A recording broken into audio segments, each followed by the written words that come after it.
Здравствуйте, приветствую вас, уважаемые зрители и подписчики канала ГУЛАГу нет, а также все, кто будет нас смотреть из разных стран мира. Сегодня очень большое знаковое интервью лично для меня.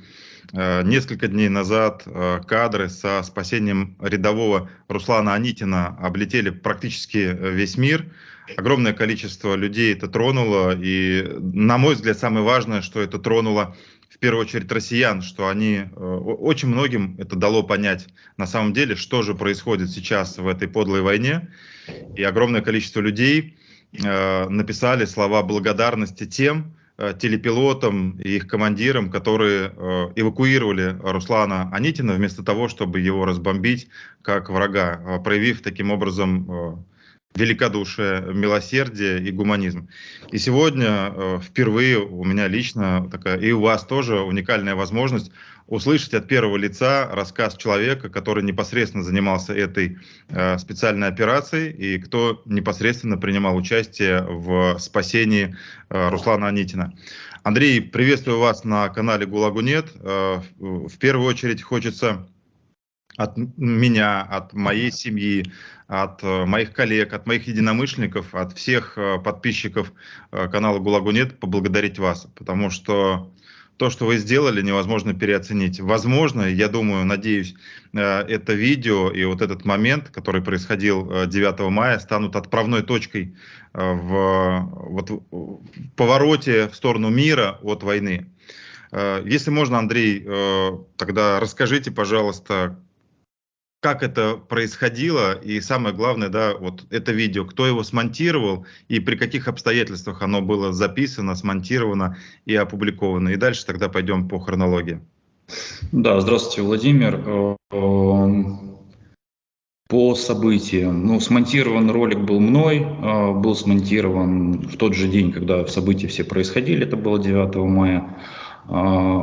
Сделали сразу, потому что то, что происходило на этих событиях, на этом видео, то, что отображено, мы сразу увидели, что это то, что необходимо показать всему миру. И донести информацию, и донести те события, которые были, которые мы записали, и вот это, собственно говоря, само спасение. Когда и где это было записано, если вы можете об этом рассказать, там дату и, соответственно, там локацию приблизительно? Да, я могу об этом рассказать. Это происходило 9 мая, такой знаковый день, и это добавляет событию, видео и тому, что происходило, такой определенной символичности, что ли, что в день, когда страна-агрессор отмечает свой День Победы, происходит, там два события на самом деле было на видео, которое полное видео, там было два события. Одно событие происходит, когда русский солдат покончил жизнь самоубийством, если вы видели, он положил себе гранату под голову. И в тот же день происходит событие со спасением, со сдачей в плен и спасением второго русского солдата. Достаточно символично. Почему? Потому что и в День Победы, и здесь можно наблюдать, как я провожу параллели с Россией, со всем российским народом. В итоге мы видим, что одна часть России либо покончит с собой, взорвет себе башку, да, уже, скорее всего, так и сделала, а вторая часть России капитулирует. И вы говорили про переломный момент, вот он уже наступил. 9 мая, может быть, день раньше, день позже, но вот это видео, оно фиксирует тот самый переломный момент, когда мы видим, что Россия заканчивается, она уже проиграла. И дух украинского народа, он уже победил. И в этом видео это видно. И видно, как проигрывает Россия, как проигрывает наш враг. И видно, как мы побеждаем, проявляя милосердие и спасая этого солдата. Единственное, происходило, да, я добавлю, я не ответил на вопрос. Происходило это все на промежутке дороги между Часов-Яр и Хромово, это под Бахмутом, так называемая дорога жизни, на которой на протяжении последних 2 месяцев держит эту дорогу для того, чтобы враг не продвинулся дальше, 92-я бригада, и мы, собственно говоря, в составе этой бригады работаем на этом направлении. Единственное, у меня, Андрей, просьба, вы просто опираетесь на стол, там камера немножко трясется от этого, и тогда получается, что, в общем, вы будете так мелькать. Поэтому, да, тогда, если можете, расскажите, пожалуйста, о себе. как вы к этому пришли и вот конкретно там кто там управлял телепилотами? Давайте еще раз так. Да, расскажите, пожалуйста, ну, без, там, конечно же, фамилий, кто управлял этими дронами, потому что я видел, что шла такая очень серьезная, напряженная работа сразу нескольких дронов, то есть понятно, что работала целая команда, и какое принимали вы в этом участие, вот в этой эвакуации, и насколько с технической точки зрения было сложно подобное осуществить и реализовать? Так, с чего бы начать?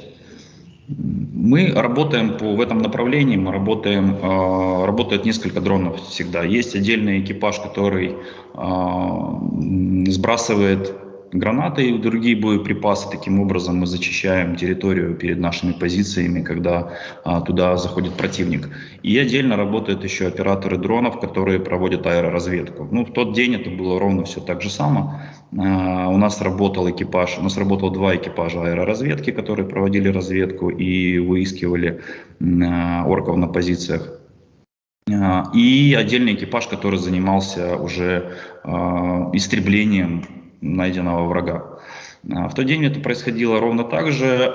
С самого утра уже происходила работа ударными дронами и аэроразведки. Соответственно, все, что это происходило, все транслируется в онлайне на пункт управления, на котором находится командование и где, собственно говоря, принимаются те или иные решения в режиме онлайн. Непосредственно в этот день... Так, что там дальше по вопросу было? Да, и насколько сложно было чисто технически провести подобную работу, потому что, ну, например, я сам, как телепилот, я прекрасно понимаю, что есть определенные ограничения по времени, там, ресурс той же самой батареи. И дрон не может бесконечно долго висеть в воздухе, и насколько было сложно установить контакт с Русланом Анитиным, насколько было сложно это эвакуировать, и, наверное, я пропустил вопрос, который важно задать в самом начале. Как было принято решение оставить в живых Руслана Анитина и почему? И на каком уровне принималось подобное решение? Так, ну давайте, наверное, начнем сначала по событиям, которые происходили в тот день. Это было 9 мая. Мы, естественно, ожидали какой-то подлянки от врагов. На тот момент мы еще были уверены, что тогда еще Вагнер оставался. Там уже Пригожин кричал, что буду выводить, но вроде как они еще были. День начинался как обычно, у нас проводилась аэроразведка и работал ударный дрон, экипаж ударных дронов. Соответственно, у нас в небе было все время находится минимум 3 дрона. В первой половине дня цели были найдены для ударных дронов и, собственно говоря, там ликвидировано несколько противников в траншеях перед нашими позициями. Где-то часа в 3 дня происходили события, которые вот с российским солдатом, который покончил с собой. Этот российский солдат, как в итоге оказалось после общения с Анитиным, это был его товарищ, с которым они вместе пришли на эти позиции. Завели их на эти позиции ночью, они не видели, не понимали, что происходит, просто заводил Вагнер, проводник, завел, оставил, говорит, занимайте здесь места, как бы рубежи и держите дорогу. И ушел. Опять же, после рассказа самого Анитина, что на утро они проснулись, они увидели ужас и кошмар, который происходит, потому что по этим траншеям, а там, ну, так вот, территория, если посмотреть, самих траншей где-то километра 1,5 квадратных, наверное, максимум, может, километр площадь. И вокруг еще километров 5, наверное, квадратных площадь, на которой мы работаем. И эта вся площадь в течение 2 месяцев просто усеяна через каждый метр мертвыми телами русских солдат. Ну, и это видно, потому что, видно, что это русские солдаты, потому что у них, там георгиевские ленточки где-то, красные, белые повязки, здесь не отличить. И вот реально через каждый метр кто-то присыпан, кто-то еще сверху находится, более свежие. Потому что каждый день в течение 2 месяцев, помимо того, что артиллерия работает, еще работают ударные дроны, которые в день от 10 до 20 врагов ликвидируют, только дронами. Это я уже про артиллерию говорю. Был такой день, что в один день насчитали 36, это 200-300 противника, которые с помощью вот этих вот маленьких дрончиков наши ребята, наши экипажи боевых дронов ликвидировали. Возвращаемся к этому дню, 9 мая, где-то часа в 3 мы, соответственно, ребята наши сбрасывают один боеприпас на вот этого товарища, самого Аникина. Он раненый, потом сбрасывается еще один, он получает более тяжелые ранения, в этот момент он находится возле укрытия самого Аникина. Ну и принимает решение, я так понимаю, покончить жизнь с собой, потому что вариантов у него не остается. Эвакуация... Я так понимаю, что этот человек, который покончил жизнь с собой, он до этого стрелял в дроны, то есть, по сути дела, он принимал участие в боевых действиях. Да, абсолютно. Мы его когда увидели, он тоже увидел дрон, потому что летаем мы достаточно низко, там метров 100 максимум, а когда сбрасываем, опускаемся еще ниже. Он увидел дрон, он перемещался очень быстро по траншеям, он отстреливался, он стрелял по дрону, ну, проявлял как бы все признаки агрессии, и отсутствовало, если забегая наперед, отсутствовало желание там войти в контакт, пообщаться и как-то настроить коммуникацию, сдаться, например. Его заметили, соответственно, в результате после 2 сбросов он стал 300-м раненым и принял решение покончить жизнь самоубийством. Решение абсолютно мне понятное, потому что их туда заводят в один конец. Они туда заходят, как правило, без еды, как правило, без раций. Аникин рассказывал, что он там отправили их туда без еды и без связи. Эвакуация отсутствует. То есть сколько мы там летаем, сколько мы проводим разведку и наблюдаем, за все время, за 8 недель мы видели 2-3 раза попытки эвакуации кого-то, и то где-то там на дальних рубежах, не на ближних. Все, что происходит на ближних, все 300-е, они все там и остаются и умирают. Поэтому он наверняка это знал и понимал. И помимо отсутствия эвакуации есть еще такой элемент, как пулеметы, которые встречают тех, кто отступает. Отказников, 500-х, кто пытается уйти с позиции, если тебе смена не пришла, ты просто пытаешься отступать, уходить, неважно, ты раненый или не раненый, их просто зачищают, так сказать, обнуляют. Это происходит и здесь, и это происходит, сколько мы воюем, мы это наблюдали в Харьковской области по перехватам, и в Луганской области, когда были тоже по перехватам, мы везде видели и про обнуление, и про загранотряды, так называемые, которые ставятся. У них просто нет вариантов. И я уверен, что этот товарищ Аникина, он прекрасно понимал, что у него уже вариантов не остается. Где-то я видел в интернете, пытаются преподнести то, как он покончил жизнь самоубийством, как героизм. Но, честно, там никакого героизма нет. Это абсолютная обреченность и безвыходная ситуация для него. Он это точно понимал, поэтому принял такое решение. И Аникин как раз, возвращаясь к событиям, Аникин как раз находился, на видео можно видеть укрытие, в котором там каска мелькает, он находился рядом с этим товарищем. Со своим все это наблюдал. Впоследствии дальше мы продолжаем про сложность такой операции. Как я сказал, у нас в небе находится всегда 3 дрона минимум. 2 занимаются поисками и разведкой, один занимается, собственно говоря, уже сбрасыванием боеприпасов и уничтожением противника. В истории с Аникиным сначала, про принятие решения, в истории с Аникиным сначала залетел боевой дрон, который увидел его и был готов уже сбрасывать. Но в момент, когда уже был готов сбрасывать, Аникин сложил руки, это уже по рассказам нашего оператора, сложил руки, упал на колени, начал молить, показывать, не сбрасывай на меня.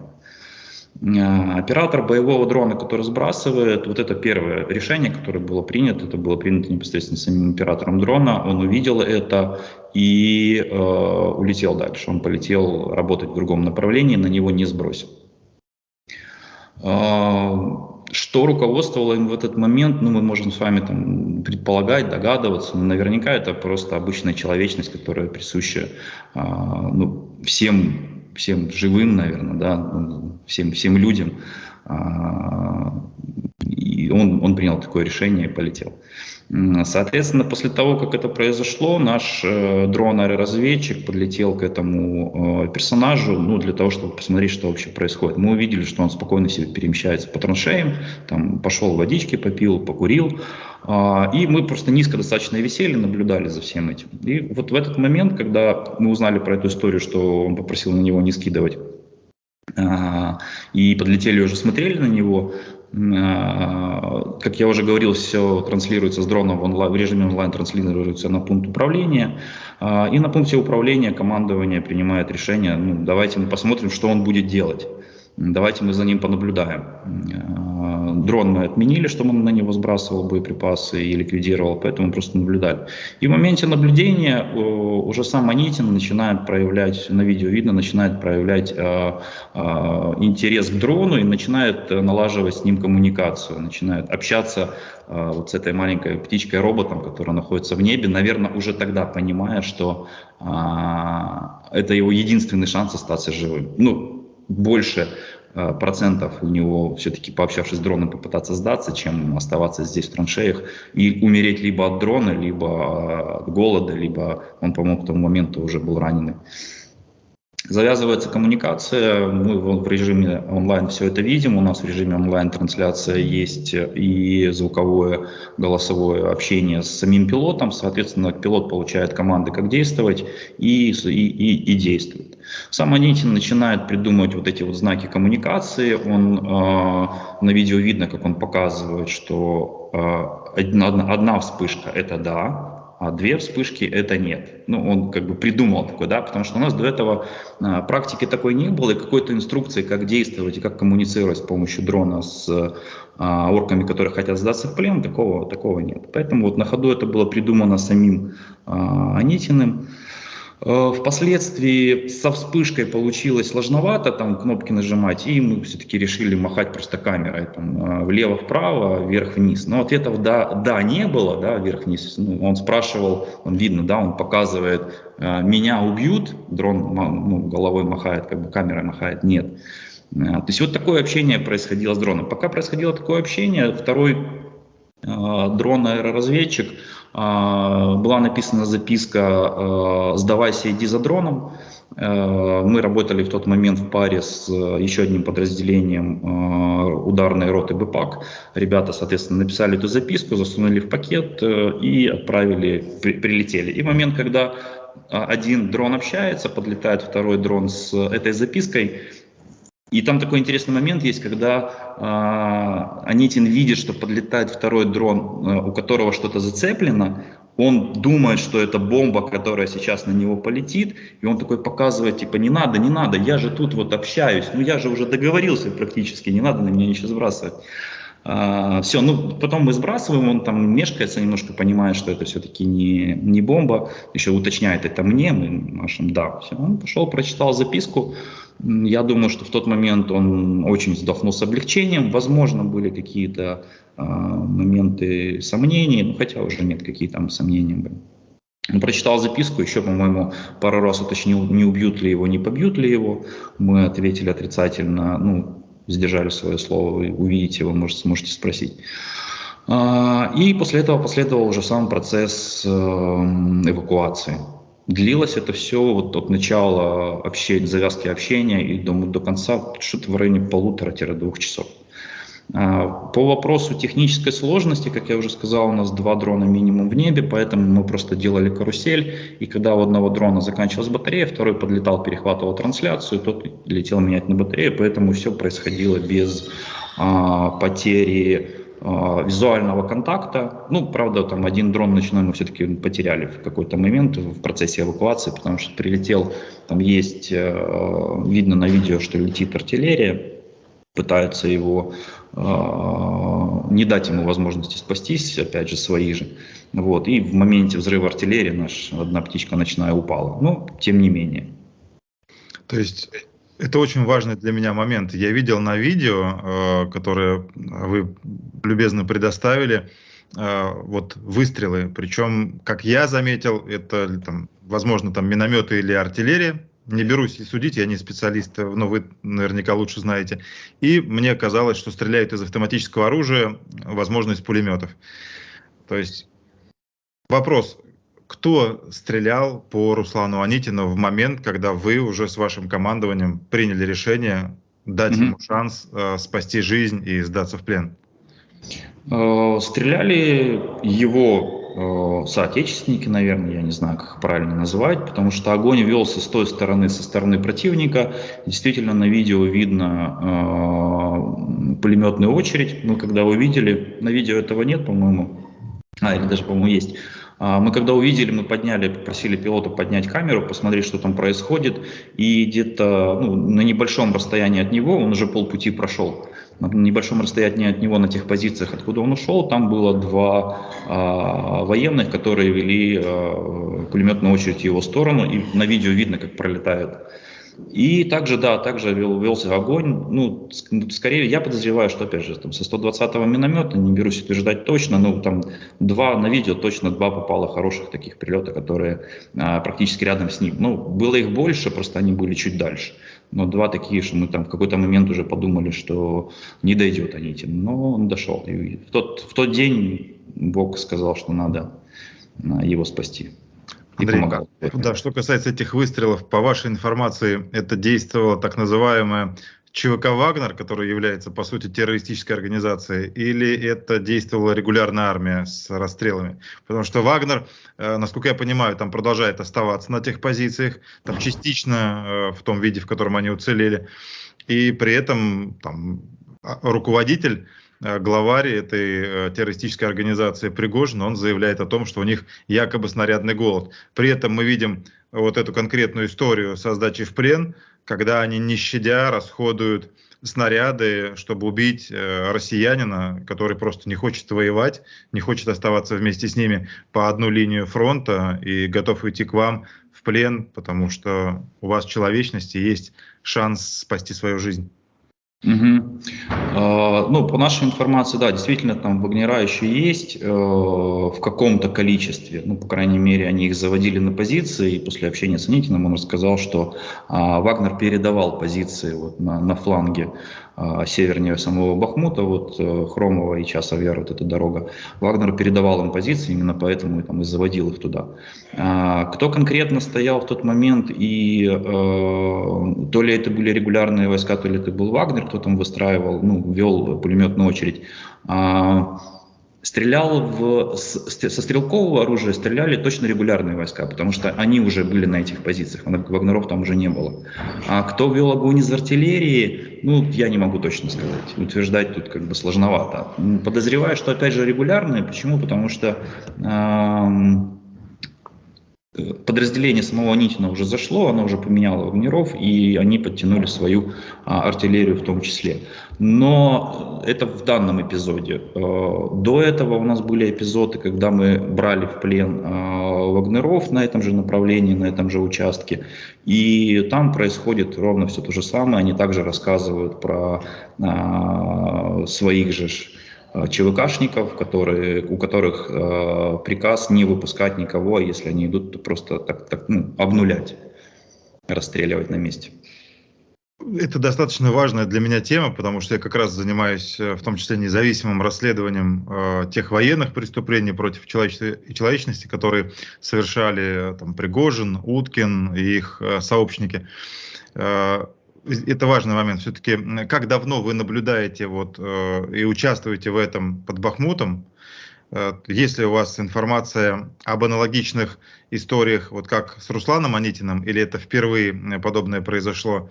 И насколько часто вот тех, кто пытается сдаться со стороны России или там, со стороны так называемого ЧВК Вагнера, происходит там атака, расстрел в спину, и их убивают. Вот что вам об этом известно? Известны ли другие случаи эвакуации и другие случаи, когда в кого-то стреляли и, например, там убили?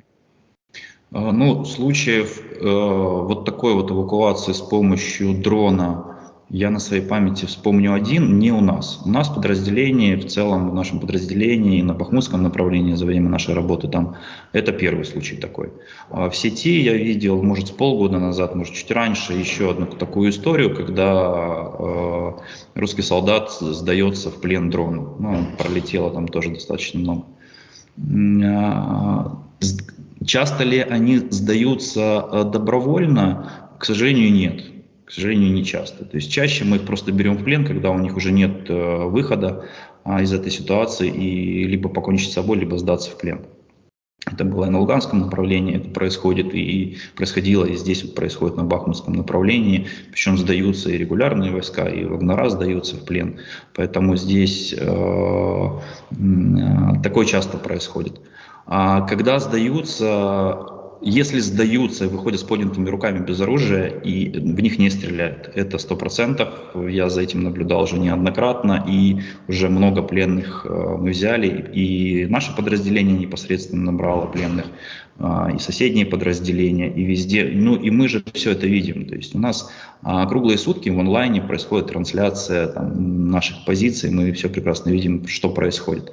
Особенно, когда говорят, что там где-то спрятались орки, мы за этим наблюдаем, видим, как они выходят, и мы их просто забираем и берем в плен.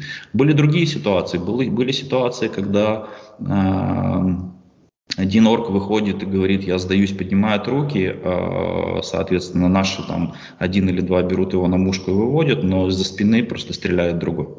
И такая ситуация была там недавно на Бахмутском направлении, когда один сдавался и, к сожалению, убил нашего парня. Поэтому такие ситуации есть, да. С нашей стороны... Кто сдавался, убил вашего парня, или другой человек? Другой человек из-за спины, да. То есть он просто отвлек внимание, а второй, соответственно, застрелил его. Такие ситуации есть. С нашей стороны, ну, я не видел, я не вспомню, чтобы такое было. Возможно, ну, я могу предполагать, что у кого-то все-таки из наших ребят нервы не выдерживают, и если он застрелил твоего товарища 5 минут назад и выходит сдаваться, но здесь, может, не все выдержат, как бы не все там смогут самообладанием заставить себя не выстрелить в него. Предполагаю, такие ситуации есть, но мне о них неизвестно, и они не зафиксированы нигде. Такой вопрос, мне кажется, очень важный. Если человек оказался вот в окопе, на передовой, он прекрасно понимает, что обратно в Россию он вернуться не может, его там заградотряды расстреляют. Как ему правильно действовать, если он видит ваши дроны, и что необходимо предпринять, чтобы спасти и сохранить свою жизнь? Ну, тут инструкция простая, и причем вот это видео, оно, наверное, и показывает, как себя нужно вести, что нужно делать, и какой результат в итоге может получиться. Ну и ваше интервью, оно как бы покажет продолжение этой истории. Достаточно выйти, поднять руки и показать свои намерения сдаться. Можно это сделать, поднять в руки, можно поднять какую-то белую тряпку, я не знаю, все-таки, и проявить какие-то признаки того, что ты хочешь сдаться. Ну, то есть надо быть уверенным, точнее, они должны быть уверенными в том, что если они это сделают, то, по крайней мере, мы попытаемся их вывести оттуда живыми. Единственный, кто может им этого не дать, это их же сослуживцы. Если мы видим, что такое происходит, и наше подразделение, и я уверен больше, что и другие подразделения, если они такое увидят, то они сопроводят дроном, выведут на наши позиции, и он останется жив. Это 100%. Более того, у нас были истории, когда на предыдущих направлениях в Луганской области мы записывали голосовое сообщение, вывозили на позицию впритык большую-большую колонку и рассказывали, что сдавайтесь. Ну, там длинный текст идет, но суть была в том, что выходите, поднимайте руки, складывайте оружие и сдавайтесь. Пару раз мы такое делали, первый раз не сработало, во второй раз нам показалось, что не сработало, но когда мы штурманули эти позиции и взяли пленных, они рассказывали, что там 2 или 3 человека попытались все-таки пойти и сдаться, они ползком переползали на наши позиции, тогда без участия дрона было, просто они пытались это сделать, но своих расстреляли. Поэтому, да, возвращаясь, видишь дрон, если ты понимаешь, если точно знаешь, что это наш дрон, подними руки, сложи оружие, просто покажи знаками, что ты хочешь сдаться. Дальше уже настраивается коммуникация и иди за дроном. Такой вопрос. Вот я отсмотрел там более часа видео и видел там огромное количество траншей, окопов, вот этих укрепрайонов, каких-то нор в земле. По вашей информации, кто это выстраивал? кто это копал и как это делалось, там, с помощью какой-то строительной техники специальной, там, военной, или это все делали вручную? И кто это делали, украинцы или россияне? Ну, насколько я знаю, могу ошибаться, но насколько я знаю, это было сделано нашими, это было сделано украинской стороной в какой-то момент, когда на Бахмут уже поджимали, подготавливались рубежи, и было сделано с помощью техники. То есть сами траншеи, они сделаны с помощью техники. А впоследствии уже вот эти вот углубления в самой траншеи, вот эти норы, это уже копали сами орки, которые пытались хоть как-то спрятаться от арты и хоть как-то спрятаться от дронов, которые просто круглые сутки их бомбили. А по вашей информации, вот именно наблюдали ли вы вот эту тему с заключенными, с так называемыми кашниками, которых там завозили? И если у вас есть какая-то информация, как происходит, потому что Пригожин и его пресс-служба, они пытаются все это представлять, пытаются каким-то образом героизировать ЧВК «Вагнер» в глазах россиян, при том, что ну, всем понятно уже, что это преступная организация. Но как выглядит вот эта вот передовая, про которую как раз они рассказывают, что там вывозят на передок, и это как билет в один конец, как приговор? Но оно так и есть, никакого героизма здесь абсолютно нет, причем вагнера, которые зэки, они по сути-то и по факту, они же остаются сидеть в тюрьме. То есть их оттуда забирают, но они перемещают на позиции, вот такие, например, как под Бахмутом, в эти траншеи, в эти норы, в эти ямы. И они продолжают все так же сидеть в тюрьме. Героизма никакого абсолютно нет, потому что они выходят туда, мы общались с вагнерами, которые зэки, мы их брали в плен, спрашивали, зачем они идут, они говорят, они идут, ну, потому что у них есть шанс просто выйти из тюрьмы. При этом они понимают, что да, это действительно это билет в один конец, при этом они точно знают, что большая часть тех, кто сюда пришел, она просто не возвращается. И они сидят до последнего. Они раненые, они умирают в этих норах, но им некуда идти. Они, по-моему, вот двоих мы брали в последний раз, но и то они как-то не сдались, а так случайно оказалось, что мы быстро зашли, штурманули, они не поняли, что происходит, и мы их просто взяли в плен. Вот это общались с ним. Поэтому, ну, я не знаю, как здесь можно преподносить героев тех же вагнеров, да и, в принципе, солдат российской армии, которые идут в нашу страну. Ну, Нет, это даже бесспорно. Да. Это я ни в коем случае как бы не пытаюсь помочь пресс-службе этого террориста каким-то образом обелить. То, что они совершили там, это чудовищно. И чудовищно в первую очередь, конечно же, по отношению к Украине, к украинцам, но и в том числе и к россиянам, которых они сами забрасывают туда под принуждением, конвоируют, по сути дела, до передовой. И в случае, если они пытаются отойти назад, они действуют как вертухаи на вышках в зоне, когда они просто расстреливают тех, кто пытается хотя бы вернуться обратно. Да, ну, с россиянами вообще очень такая интересная история. Посмотреть на того же Путина и Пригожина в этом плане, они абсолютно одинаковые. Это как какие-то родители-маньяки, отцы-маньяки, которые взяли просто своих детей, закрыли в подвале, насилуют, их бьют, не кормят и всячески издеваются. И потом еще просто приходят убивать. Вот это то, что происходит сейчас с Россией, с народом в России, который живет, то, что происходит с ЧВК «Вагнер», с Пригожиным, который рассказывает, что у нас там все молодцы, все наши ребята, мы за каждого там спиной там, горой стоим и так далее. Но они просто их отправляют на мясо. Просто сколько мы были под Бахмутом, практически каждый день происходят так называемые мясные штурмы. Они идут, умирают, топчутся по своим трупам, прикрываются своими трупами впоследствии, когда прячутся, опять идут, мы их опять убиваем, они все время идут. Ну, потом он рассказывает видео, что вот 70, вот 80 трупов за сегодняшний день, да, в результате снарядного голодания. Да это не в результате снарядного голодания, это, ну, это результат работы Пригожина, работы Путина. Это их результат. Тут как бы просто мясо. Давайте, если можно, еще несколько вопросов у меня есть, которые я вам высылал раньше.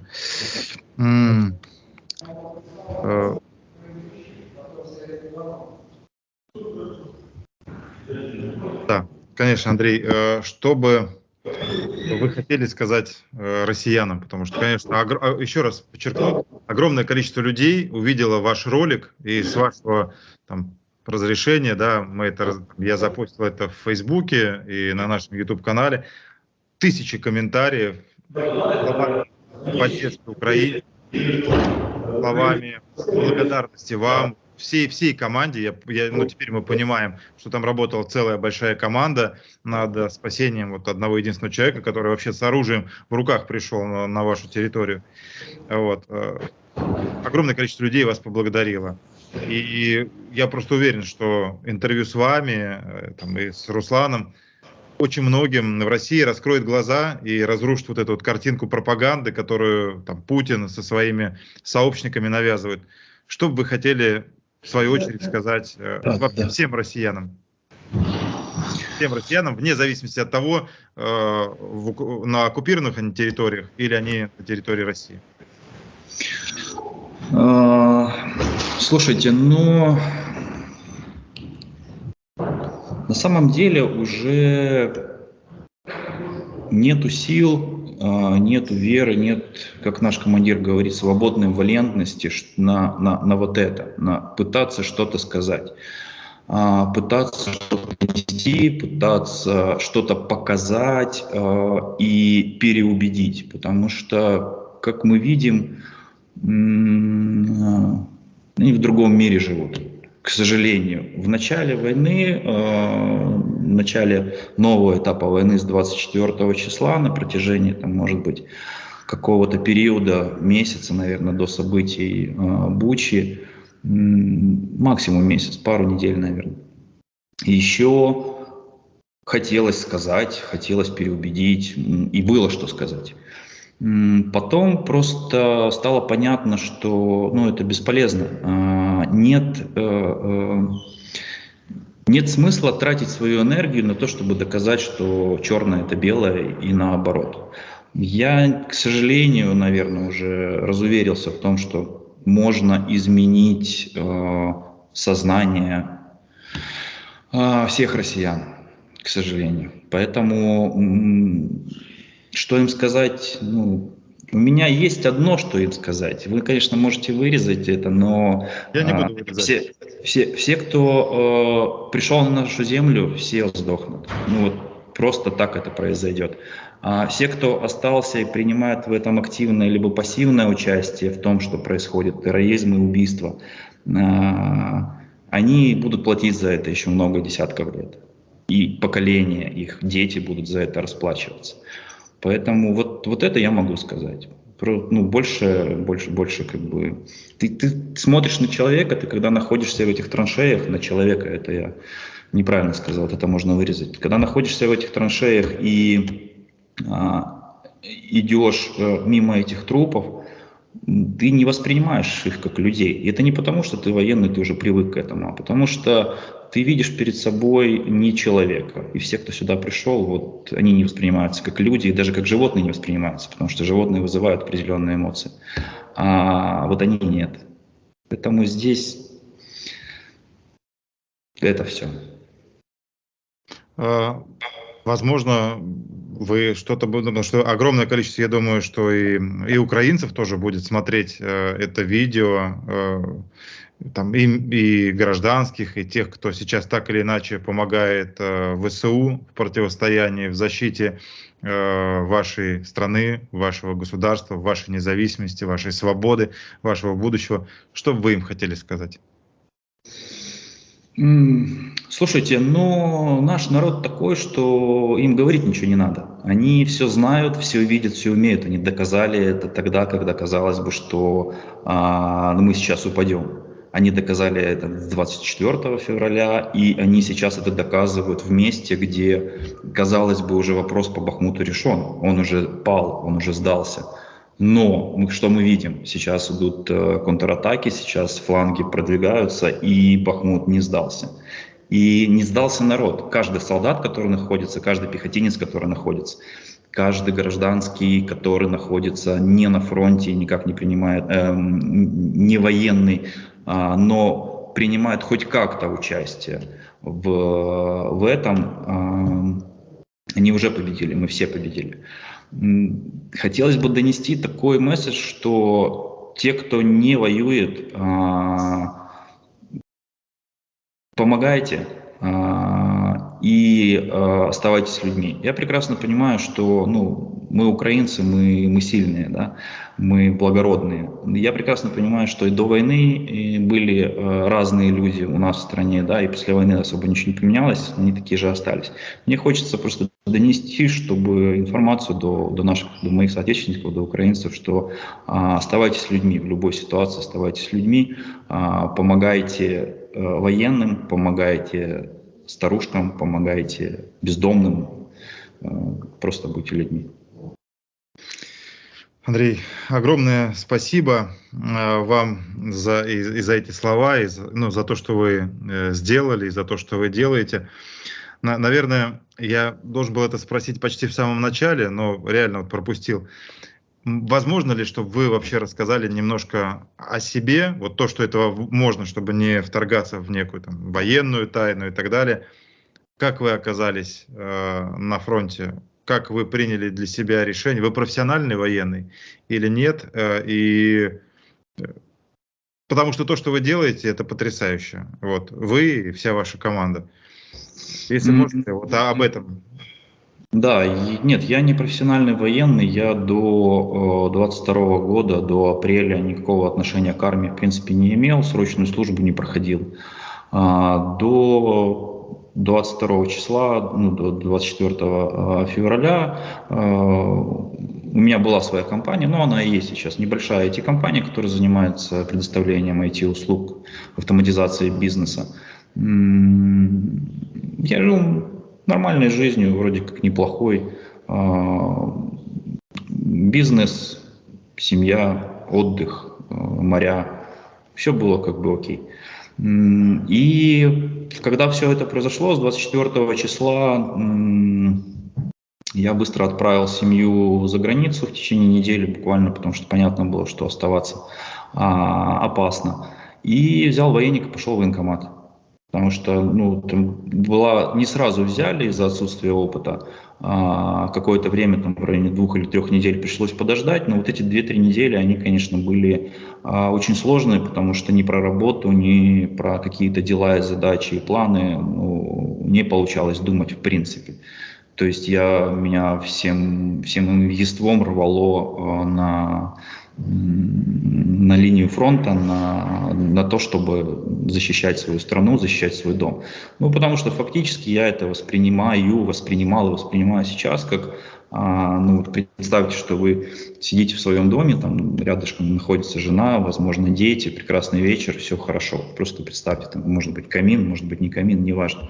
Просто вы сидите в доме. И какая-то стая чертей, какая-то стая орков вламывается в ваш дом, бьет окна, бьет и насилует ваших детей, вашу жену и убивает их. Разносит дом в щепки, и вы просто потом открываете глаза в какой-то момент, просто, во-первых, вы за этим всем наблюдаете, вы ничего сделать не можете. И в итоге вы просто видите, что произошло.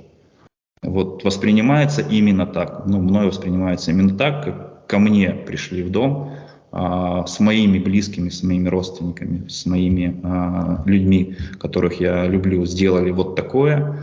И как здесь можно оставаться в стороне, как здесь можно оставаться спокойным. Все, и, соответственно, через недели 2, по-моему, после того, как я сходил в военкомат, позвонили, сказали, приходите, и началась, собственно говоря, началась моя другая работа. Это, конечно, потрясающая именно личная ваша история, да, то есть, мне кажется, она никого равнодушным не может оставить.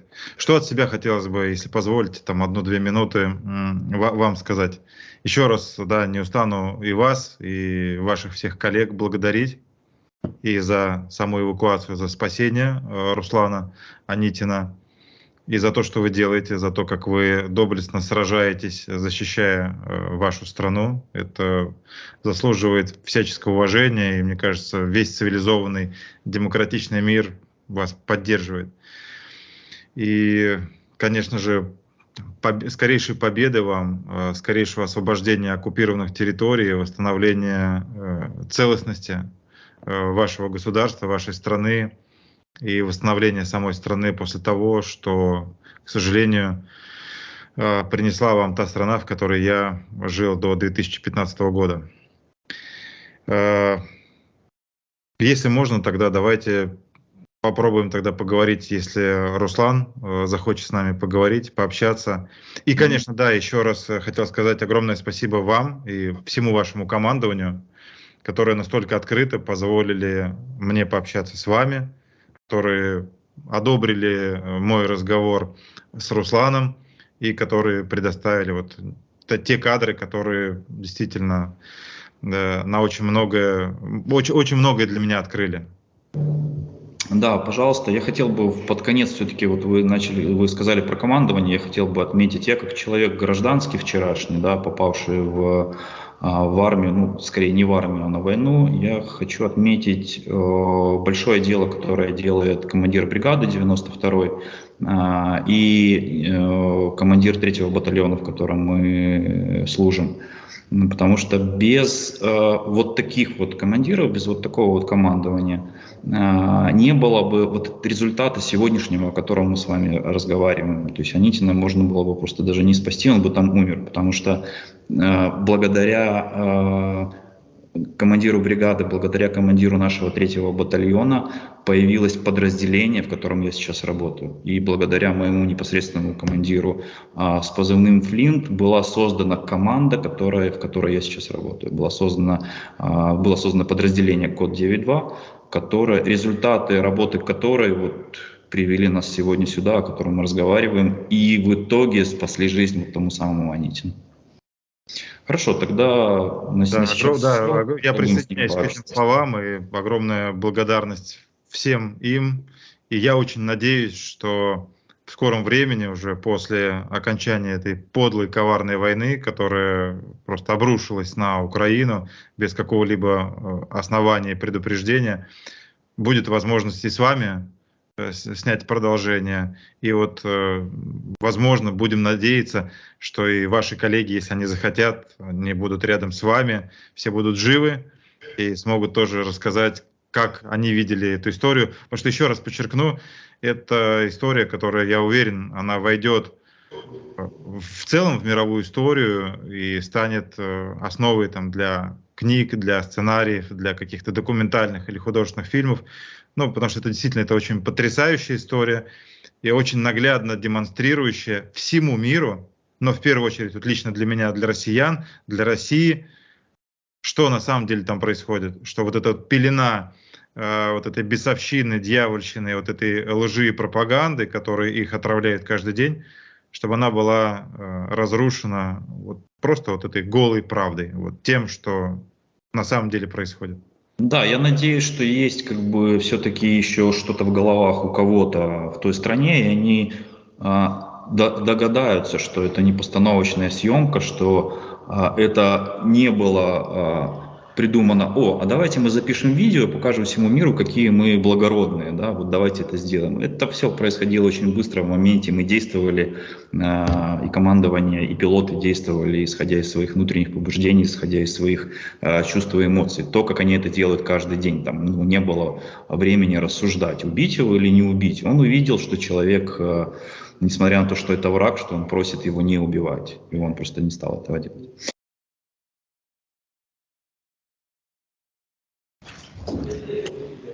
Руслан, добрый день. Добрый день. Меня зовут Владимир Осечкин, я основатель правозащитного проекта gulagu.net, и на протяжении более 10 лет я защищаю права человека в местах принудительного содержания и делаю достаточно многое для того, чтобы в России ограничить произвол силовиков с тем, чтобы не было там пыток в тюрьмах и так далее. И вот сейчас, к сожалению, вынужден с 24 февраля 2022 года делать все возможное, чтобы скорее прекратилась эта страшная подлая война, в которой гибнут и россияне, и украинцы. Конечно, в первую очередь хочется от себя лично поздравить вас с вот этой вот эвакуацией, со спасением вашей жизни, чтобы, я не знаю, там в курсе вы или нет, но кадры с дрона, который сопровождал вас во время эвакуации, Они облетели сейчас практически весь мир. Миллионы человек видели эти кадры. Очень многие плакали, многие благодарили и тех, кто спас вам жизнь, и многие писали слова поддержки, одобрения вам, вашему решению покинуть территорию войны, не участвовать больше в ней. Вот. Я понимаю, что для вас это, наверное, сейчас как гром среди ясного неба, это новость и неожиданно для вас. Но в первую очередь хочется задать самый важный вопрос. Разрешаете ли вы мне видеозапись нашего с вами разговора для правозащитного YouTube-канала gulagu.net? Даете ли вы мне разрешение на проведение видеозаписи этого нашего общения и последующей публикации на Гулагу.нет? И потом тогда, с вашего позволения, продолжим и побеседуем спокойно в обычном штатном режиме. Там я задам какие-то вопросы, которые, конечно же, волнуют огромное количество и россиян, и украинцев, и огромное количество людей по всему миру относительно вашей судьбы. Да, конечно, я согласен на видеозапись. Я вынужден там дополнительный вопрос задать, ну, как правозащитник. С момента вот вашего попадания в плен 9 мая по сей день на вас каким-либо образом оказывалось физическое или психологическое давление с тем, чтобы вы согласились со мной сейчас общаться и каким-то образом отвечать? Просто мне это важно для понимания и для понимания тех, кто будет потом смотреть это видео в записи. Нет, никакого давления со стороны представителей на меня не оказывалось, ни психическое, ни физическое, все в добровольном порядке. Хорошо, да, Руслан, тогда, если можете, расскажите, пожалуйста, для начала, потому что всех интересует вопрос, кто такой Руслан Анитин. Действительно ли существует такой человек? Либо это видео, которое попало в сеть, вот 3-минутный ролик, либо это какая-то постановка Голливуда, где какой-то талантливый, крутой голливудский актер, переодетый в военнослужащего российской армии, где-то там под Голливудом там снимается в ролике, якобы там пропагандистском и так далее. То есть сейчас вбросы такие уже пошли, и мне пришлось там запросить и в России информацию по вам, и мне ее предоставили, что действительно такой человек существует. Но тем не менее, вот не можете вы просто вот запросто, простыми словами, немножко рассказать о себе, кто вы такой и как вы вообще оказались под Бахмутом 9 мая? Я Анитин Руслан Николаевич, я родился в 92 году, 30 декабря. Родился я в Псковской области, это северо-запад России, на приграничье с Латвией. В свое время работал в магазине. Потом пришла мобилизация, это было 25 сентября. Вот. Некоторое время нас держали у приграничья, то есть это 3-4 эшелон, наверное. Вот. А потом получилось так, что нас закинули под Бахмут. Это было, конечно, неожиданно, но факт остается фактом. Вот так я и попал в этот окоп. Если можете чуть более подробно, то есть я правильно понимаю, что вы не профессиональный военный? Нет, мобилизованный. Когда вас мобилизовали? 25 сентября 22 года. Ну, то есть как раз когда вот пошла вот эта вот волна с так называемой там частичной мобилизацией. Да, да. А до этого чем вы занимались? В магазине работал. Там в одной из там справок, которые я получил, там ваша фамилия, по крайней мере, упоминалась с инициалами рядом с там колонией номер 3. Вы отбывали наказание в колонии или вы работали в ней? Или это ошибочная какая-то информация? Еще до магазина, да, служил в колонии номер 3, в отделе безопасности. То есть ИК-3 какого региона? Псковская область, Сибирский район, поселок Идрица. Вот так вот. Это ИК-3, УФСИН, по Псковской области. Да, исправительная колония номер 3 строгого режима. И сколько по времени вы работали в ИК-3? 7,5 лет. 7,5 лет. Это с какого по какой год вы проходили службу? Это получается с 15 по 22. с 2015 по 2022. Да. И потом вы уволились и проработали какое-то количество месяцев в магазине, и потом Да. уже ушли. Да, буквально так. А потом меня мобилизовали. Вот интересно, да, то есть тогда такой вопрос. Как сотрудник ФСИН, наверняка вы в 2021 году читали и видели публикации «ГУЛАГу нет» о пыточном конвейере в Саратовской ОТБ-1, где там людей били, пытали, насиловали.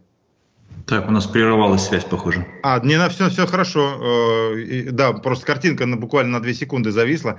Да, если можете, тогда, Руслан, мы уже во второй части перейдем к описанию вашей эвакуации. Расскажите, пожалуйста, то есть правильно я понимаю, что осенью 2021 года, когда ГУЛАГу нет опубликовал вот этот вот видеоархив пыток в Саратовской ОТБ-1, вы проходили службу в ИК-3 у ФСИН по Псковской области? Да. Ну, то есть, грубо говоря, о ГУЛАГу нет и обо мне слышали и читали. Ну, честно сказать, сторонне. Ну, прямо так я не увлекался данным контентом. Да, а вот за 7,5 лет у вас в каком звании вы были и в какой должности? Прапорщик, младший инспектор отдела безопасности. Угу. Ну, соответственно, как бы, да. Ну, хорошо, ладно, по ФСИНу тогда чуть позже тогда вернемся. Расскажите, пожалуйста, вот когда вас мобилизовали, для вас это было такое принудительная мобилизация, вас вынудили, или наоборот, вы посчитали своим долгом идти на войну, потому что вы вот верили там Владимиру Путину и тому, что вы рассказывали по телевизору? На самом деле, до последнего думал, что как бы, ну, конкретно, ну, как минимум меня она не коснется. Ну, как бы работал все в магазине, там, свои какие-то житейские дела. То есть сама мобилизация началась 21 сентября.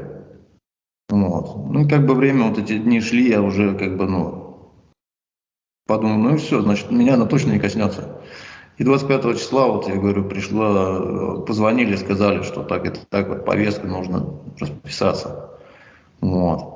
Ну и сказали, что, говорят, ну как бы уклоняться нет смысла, потому что в противном случае будет заведено уголовное дело, а там уже будет, ну типа будем смотреть, по каким статьям, что он пойдет. И так как вы сам сотрудник в прошлом ФСИН, вы прекрасно понимаете, что из себя представляет российская тюрьма. И дальше, как вас мобилизовали, куда вас направили, проходили ли вы какую-то специальную боевую подготовку перед отправкой на фронт, на передовую? По мобилизации вот нас отвезли в военкомат города Опочки, это тоже Псковская область, наш ближайший военкомат. Вот. Оттуда нас перекинули в город Тверь, где и были, ну, сборные пункты мобилизованных. Вот. Там их, если не ошибаюсь, 4 штуки было. Вот я побывал на 2 там. Вот. Нас сначала один привезли, там мы, наверное, полмесяца были, и перекинули в другой, тоже в городе Тверь. Вот. Ну, как таковой особой подготовки не было. В основном это была теория и несколько выездов на полигон, грубо говоря, ознакомление со стрелковым оружием. Вот. Ну, так как все, в принципе, в свое время срочную службу служили, ну, как бы чисто так обновить память. Вот. Конкретики по подготовке особой не было. То есть все опять вспомнили РХБЗ занятия, какие-то моменты по минированию, разминированию. Ну, в общем, так. Ну, и несколько занятий по связи было. И к какой войсковой части вас прикрепили? 29-298, то, если не ошибаюсь, Калининградская. А это какая? 29-298? Да, это, если не ошибаюсь, Калининградская часть. То есть вас, жителя Пскова, Псковской области, прикрепили к Калининградской. А это какая? Мотострелковая там, или артиллерийская? Ну, мотострелковый полк, если не ошибаюсь, создавали, да.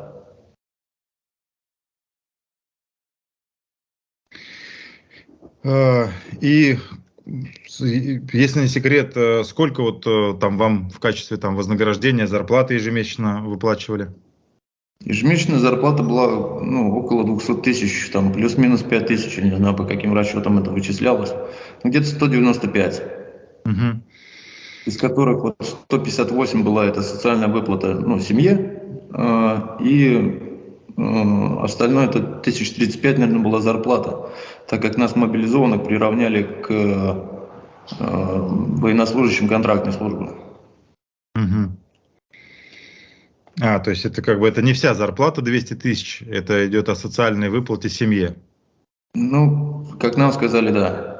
Мгм. И в какой, да, и, собственно говоря, дальше, где вы приняли первый бой, куда вас переместили в первую очередь, где вы находились, в каком месте? Ну, изначально вообще после города Твери, после этой, ну, якобы подготовки, нас перекинули вот через границу, это в районе города Троицкого. Вот.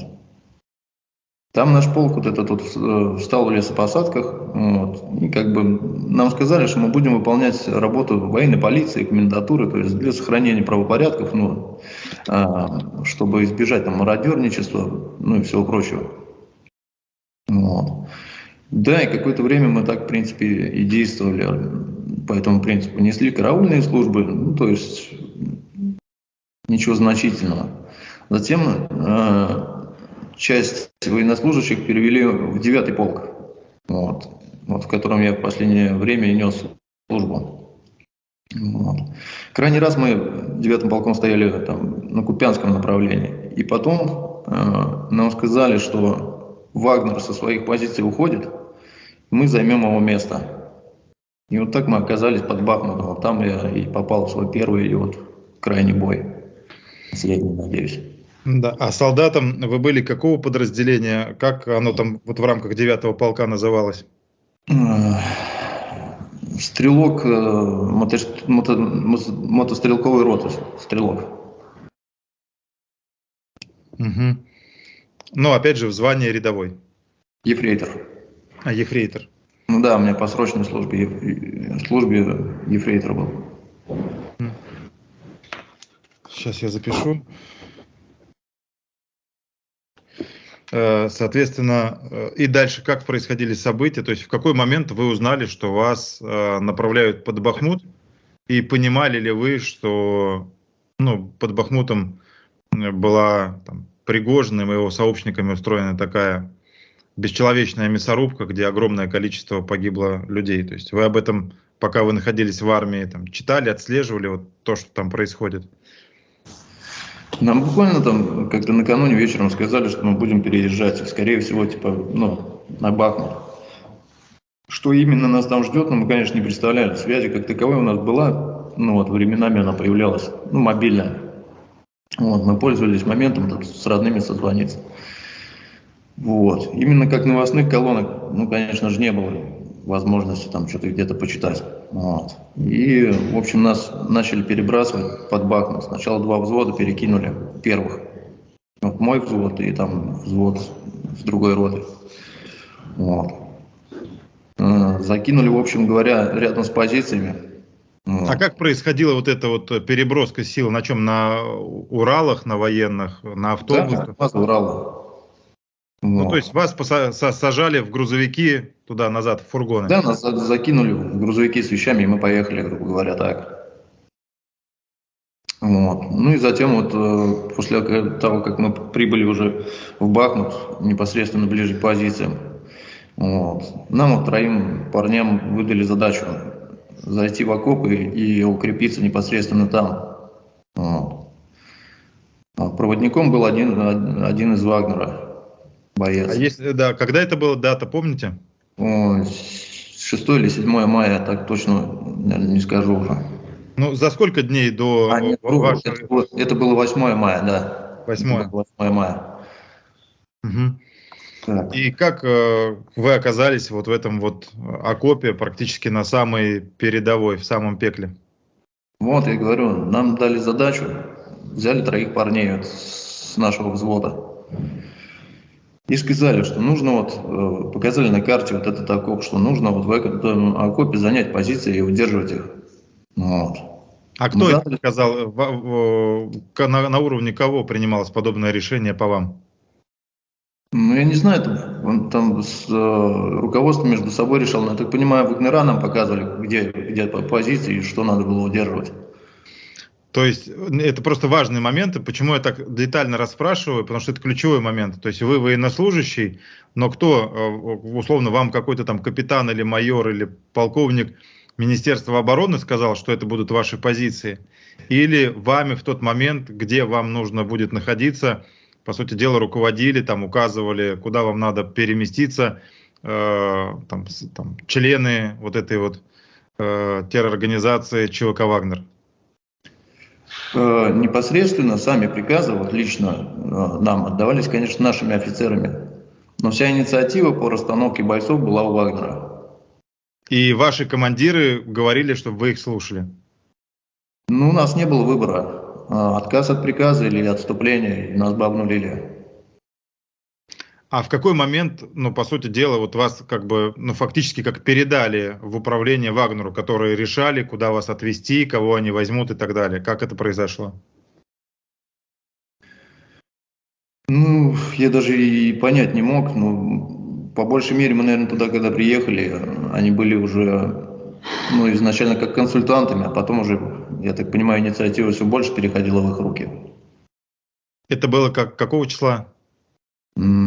Приехали мы туда 6 или 7 мая, да. Угу.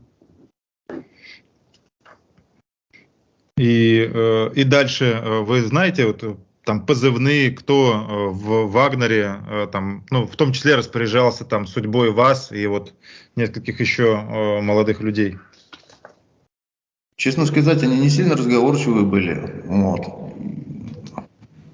И, как сказать, они нам просто, грубо говоря, ну, указывали направление, куда идти. И постоянно поторапливали, мол, быстрее, быстрее. Вот. Чтобы И правильно я понимаю, что вы понимали, что вы их ослушаться не можете? Ну, а нам так и сказали, мы не то, что сами понимали, нам сразу сказали, что, ну, подчинение должно быть непрекословным.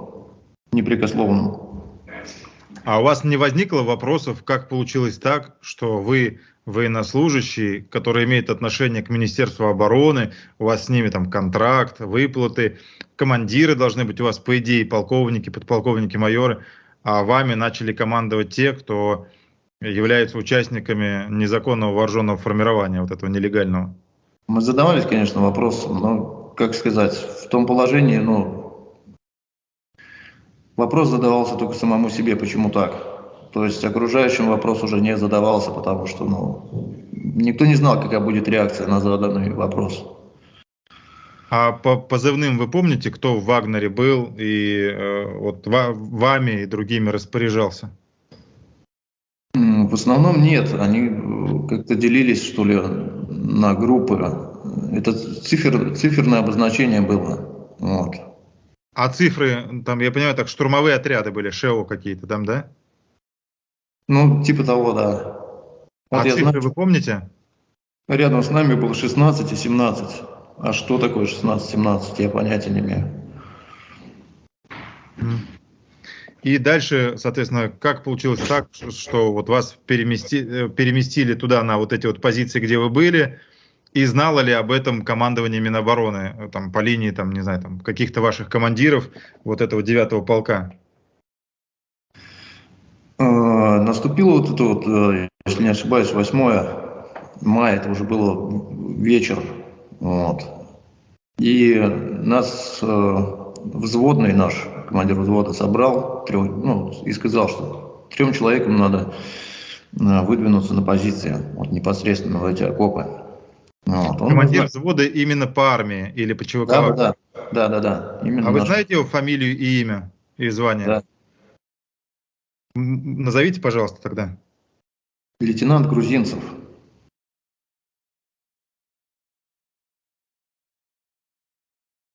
А имя знаете его, лейтенант? Константин, вот я не помню, Витальевич или Владимирович. Сколько ему лет? О, сложно сказать, 40 с лишним, 42, наверное. Угу. Ну, то есть взрослый офицер российской армии вам говорит, вот теперь вы поедете с ними. Да, Вагнер дал нам одного проводника. Вот. И он сказал, говорит, чтобы никто не отставал, говорит, двигаемся вслед за мной. Вот. Говорит, кто даст заднюю, говорит, я обнулю. Кто откажется, я обнулю. Говорит, и учтите, говорит, по дороге, ну, возможен обстрел, говорит, если кого-то зацепят, я, говорит, вытягивать никого не буду, я, говорит, его просто добью. И вот таким образом он нас, ну, начал проводить до позиций. Вот. То есть, секундочку, то есть, а он это озвучил при лейтенанте Грузинцеве или уже после этого? Не, после этого уже. Вот и у вас не возникло у вас троих военных к нему слов, что он охренел, как бы, да, там подобное вам говорить, что он не может являться вам командиром, он вообще участник незаконного вооруженного формирования. У вас троих автоматы, я так понимаю, да. Он один, и он вам говорит, я вас буду убивать, если вы попытаетесь заднюю включить, или там, если вы будете ранены, я вас добью. То есть, по сути дела, ну, лично для меня, я это воспринимаю как фашизм. Ну, понятно, но и вы тоже нас поймите. Мы в том месте, ну, в принципе, сколько мы там были, 2 дня. Нас привели туда по темному. Мы куда, даже и шага-то не знали, куда шагнуть. Вот. И, ну, тем более командир взвода отдал приказ. То есть командир взвода вам приказал выполнять указания проводников ЧВК Вагнера? Не, он приказал занять позиции. Вот. А здесь уже непосредственно, как бы, говорит, вот пойдете, говорит, за ним, он вас проведет. Угу. И в какое время 8 мая это происходило? Ну, это с вечера, это, наверное, где-то часов с 8 начало это все обговариваться. Вот. И уже, получается, после полуночи, это будет 9 мая, вот, мы уже начинали выдвигаться, но непосредственно к позициям. Ну, ждали погоды, я так понимаю, чтобы немного посветлее было. Пешком или там на УАЗиках? Не, пешком. Пешком. И сколько по времени у вас занял вот этот выход на эти позиции? Ну, достаточно долго, наверное, часа 1,5. То есть это было передвижение, ну, с размеренное, с пересидками, где-то перебежки. Вот, потому что места попадались открытые, плюсом потом еще под минометный огонь попали. Там, в общем, где-то пришлось пересидеться, где-то перебежаться. Вот, в общем, так. И да, еще раз, по времени это было в ночь с 8 на 9 мая, в темное время суток? Ну да, это уже было 9 мая, получается, после полуночи. Ну, ночью, то есть, по сути дела, да. Ночью это было. А как вы шли? У вас у кого-то был прибор ночного видения? Нет, вот я говорю, поэтому мы ждали погоды, когда, ну, немного светлее станет. То есть, то ли лунного света ждать, ну, что-то такое. Угу.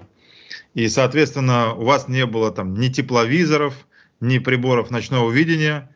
И... А какое вооружение у вас было? И если там можете, расскажите, с кем вы вместе выдвигались? Вы знаете фамилии, имена тех 2 мужчин, которые вместе с вами шли, помимо вагнеровца? Да, я знаю, это были мои сослуживцы, они погибли. Дмитрий Иванов.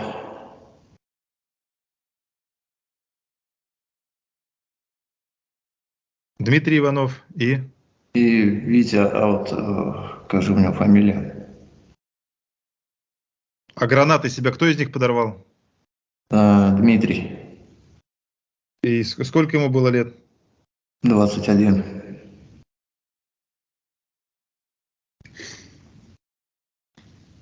А Виктору сколько было лет? Точно не знаю, наверное, 27, где-то так. И он тоже мобилизованный был, как и вы? Он до этого не профессиональный военный? Да. И, соответственно, Дмитрий Иванов тоже не был профессиональным военным, то есть вы все 3 были мобилизованы? Да. И, да, что происходило, вот как вы шли, видели ли вы там каких-то тяжелораненых или там тела убитых? Их было много? Когда мы выдвинулись на позиции непосредственно, ну, в общем говоря, как нам объяснил сам Вагнер, нам главное пройти было, ну, первый окоп 800 метров, он, перед самим местом боя был, и заскочить во второй, где нужно было занять позиции. Мы заскочили в первый окоп, вот, там ничего особенного не было, вот, ну, как бы, может быть, какие-то вещи валялись чьи-то, вот. Там же мы попали первый раз под минометный огонь, когда нас квадрокоптер, ну, разглядел. Вот. Мы там укрылись, переждали, наверное, минут 20, может, чуть больше. Вот, двинулись дальше. Вот. Чтобы пробежать забежать во второй окоп, нужно было пересечь открытую местность, вот, при этом выбежав с первого окопа. Вот. Эта местность простреливалась пулеметчиком на украинской армии. Вот. Вагнер с кем-то связался по рации и сказал, чтобы, говорит, прикройте, прижмите, говорит, что мы пробежали. Началась какая-то перестрелка, я так и не понял, откуда начали стрелять, но мы, быстро перебежали, вот, и прыгнули уже во второй окоп. А вот там вот начался вот этот вот ужас. Как его? Там я увидел первые трупы, извиняюсь. Вот. Где-то целые трупы, где-то не совсем. Там был фарш, я не знаю, как это еще назвать. Вот. Как потом я увидел, что и трупы там лежали там уже не день, не два и не неделю. Вот. Нам Вагнер довел до этого окопа, и затем просто сказал, говорит, все, говорит, здесь, ищите себе укрытие, типа там норы, не норы, говорит, а я пошел обратно. Он развернулся и ушел обратно. Вот. У вас с собой был какой-то там провиант, вода, еда? Какое вооружение вам выдали? Да, у меня с собой был рюкзак, в нем, если не ошибаюсь, 4 сухпайка, наверное, было. Вот. Вода была, да, у Вити в мешке, если не ошибаюсь, да. Вот. Что касаемо вооружения, АК-47 у нас стандартное было. Вот. Каска и броня. Там гранатометы, тепловизоры, дроны, приборы ночного видения. Что-то Нет, еще? ничего не было. А какая цель была? Зачем вас туда, в этот окоп отвели? Какая тактическая задача была поставлена командованием перед вами? Занять окоп и удерживать на случай прохождения противником групп ТРГ. Просто с использованием автоматического оружия? Да. Автоматов? Ну да. А бинокли какие-то у вас были для этого? Нет, из оптического вообще ничего не было. То есть вы должны были просто сидеть в окопе и ждать, когда кто-то приблизится, и открывать огонь. Все. Я так понимаю, да. На тот момент еще не до конца понимали, куда мы идем. То есть, как вам объяснить? Сложно объяснить вот именно ту ситуацию, в которой я, допустим, побывал. Я ее, как есть, любыми словами, любые слова используйте, не ограничивайте себя. Я действительно хочу понять, что там происходит. Заранее представить, что тебя ждет там. Я не знаю. И поэтому, наверное, без какой-то осечки, да, шли, что... Сначала, да, мы задались вопросом, что же там. Нам предупредили, да, там, говорит, не обращайте внимания, там будут трупы валяться. Говорит, это типа не страшно. Вот. Но я говорю, такого я никогда не мог себе представить, что прям вот они друг на друге там лежат. Вот. Сколько их там было? Вот именно в том окопе, по которому я двигался я, туда-сюда, грубо говоря. Тут 30-40, наверное. То есть они были в укрытиях уже прикопанные, они были прямо в окопе открытыми. Где-то можно было найти было половину трупа, потому что по нему уже неоднократно и миномет срабатывал. В общем. Это были российские, бывшие военные или украинские?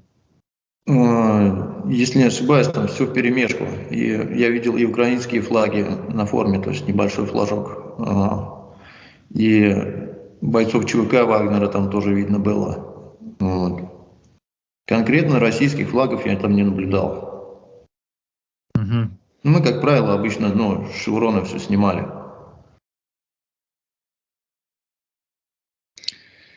И вот вас было трое, вас вооружили автоматами. Вот вы все трое, кто-то из вас понимал, что это такая ваша война, где вы что-то там защищаете? Или, по сути дела, вас просто привели, и вас сначала мобилизация, вот так вот волна это несла, потому что надо, потому что так сказали, потому что иначе тюрьма, а потом расстрел?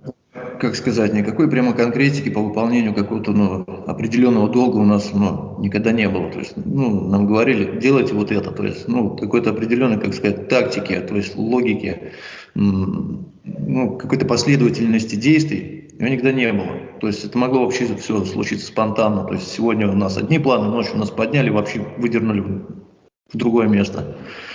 Вот. И здесь, в принципе, точно так же ничего не предвещало зла. Вот. Мы были там где-то в районе позиции Вагнера, где они там размещались. Вот. И накануне, перед тем, как мы заходили на позиции, мы вообще должны были решать вопрос с провиантом, чтобы, какие доставки, как это будет организовываться уже. Вот. И вместо вот этих решений по обеспечению принято было решение 3 закинуть на позиции. И что происходило вот с момента, то есть во сколько вы где-то в районе 4 утра вы оказались на позициях вот в этом окопе? Нет, в окопе мы оказались, наверное, где-то еще 3 не было. Еще темно, да, было. Вот. Там мы пережили, первый минометный обстрел. Вроде залегли, все нормально, укрылись. Но под утро все это возобновилось, начало светлеть. Дроны вернулись. И минометы опять заработали. Так. И вот где-то в утреннее время, да, когда минометы начали отрабатывать, в принципе, нас 3 всех и затрехсотило. Каждого по разному состоянию. Видите, ноги перебило. Он уже был не ходящий. Вот. Димку настиг дрон. Тоже скинул ему, если не ошибаюсь, по позвонку пришлось. Перебило позвонок. Вот. Я тогда тоже под дрона попал, он скинул небольшой вок и попал как раз в сумку с гранатами, которая там неподалеку лежала. Вот. Мне пришелся тогда удар в голову, по плечу меня посекло. Вот, и в грудную клетку попало. Мы еще тогда еще как-то могли двигаться, но когда парни уже, парень один подорвался на гранате, который застрелился. Вот. Я уже понял, что вариантов нет, отступать никак нельзя было, там бы меня все равно расстреляли. Вот. И остался только один вариант. С Дмитрием и с Виктором в этот момент. Что еще раз? С Дмитрием и с Виктором что происходило в этот момент? В момент, когда я уходил? Нет, когда как вы говорите, их там затрехсотило, когда они получили ранения. Да, они пытались укрываться, но там все равно было без вариантов. Укрытий в том окопе практически нет. И выкопать их, времени попросту не хватит. Это я даже уверен в этом. А вам какие-то там аптечки и лопаты вам давали для того, чтобы вы какие-то укрытия себе копали и аптечки? Да, безусловно, это, конечно, все было, но это у каждого солдата должно быть. Но вся проблема в том, что ситуация именно в том окопе такова, что если нет укрытия, ты его не успеешь выкопать. Это даже можно не стараться. Просто нет возможности. Что касаемо ранений, я точно уверен, потому что, как показала практика, тут не то, что товарищу не можешь помочь, тут даже себе не успеваешь что-то сделать. Я говорю, я сутки бегал туда-сюда, не сутки, день бегал, с утра меня тоже ранило. Вот. От укрытия в укрытие перебегал и не мог себе оказать помощь, потому что не было такой возможности. Там просто все на виду, все просматривается, все под огнем. И дальше, что именно, если сейчас мы просто, чтобы закончить уже с Виктором и с Дмитрием Ивановым, что с ними произошло в конечном итоге? Дмитрий подорвался гранатой, а Виктор застрелился. У них, по надежде спастись, не было никакой, я говорю, они оба были не ходячие, и варианта их вытащить, не было. А с учетом того, что местность открыта, и нас бы все равно просто накрыло бы минометом, это просто все сводилось к нулю. То есть, по сути дела, вас туда отправили погибать, и как в последний билет в один конец. Это мы уже поняли после первого минометного обстрела, когда пытались найти укрытие, мы ничего не нашли. Вот. И осталось просто бегать по окопу туда-сюда, чтобы просто, ну, хотя бы минометчик не успевал за тобой, ну, накидывать. Вот. А потом включились дроны, да, они начали скидывать эти маленькие воги. От них еще сложнее спастись. То есть мало того, что он точно сбрасывает, он еще и видит, куда он это делает. Так что шансов там, ну их нет, не было. И тем не менее вы живой. Сегодня 13 мая, вы даете мне интервью. Как произошло так, что вы из этого пекла оказались сейчас вот в безопасности, с интернетом и с возможностью общаться со мной и рассказывать правду? Расскажите, пожалуйста, как это все происходило вашими глазами? Ну, я опять повторюсь, это было, допустим, 9 мая, это было уже утро, вот когда нас с двумя остальными парнями затрехсотило. Вот. Мы расползлись по укрытиям, уже будучи ранеными. Вот. Мы пытались выйти на связь с нашим командованием, то есть у нас была радиостанция и частоты позывные, как бы все было. Но либо радиостанция не доставала, вот, либо нам просто никто не отвечал. Вот.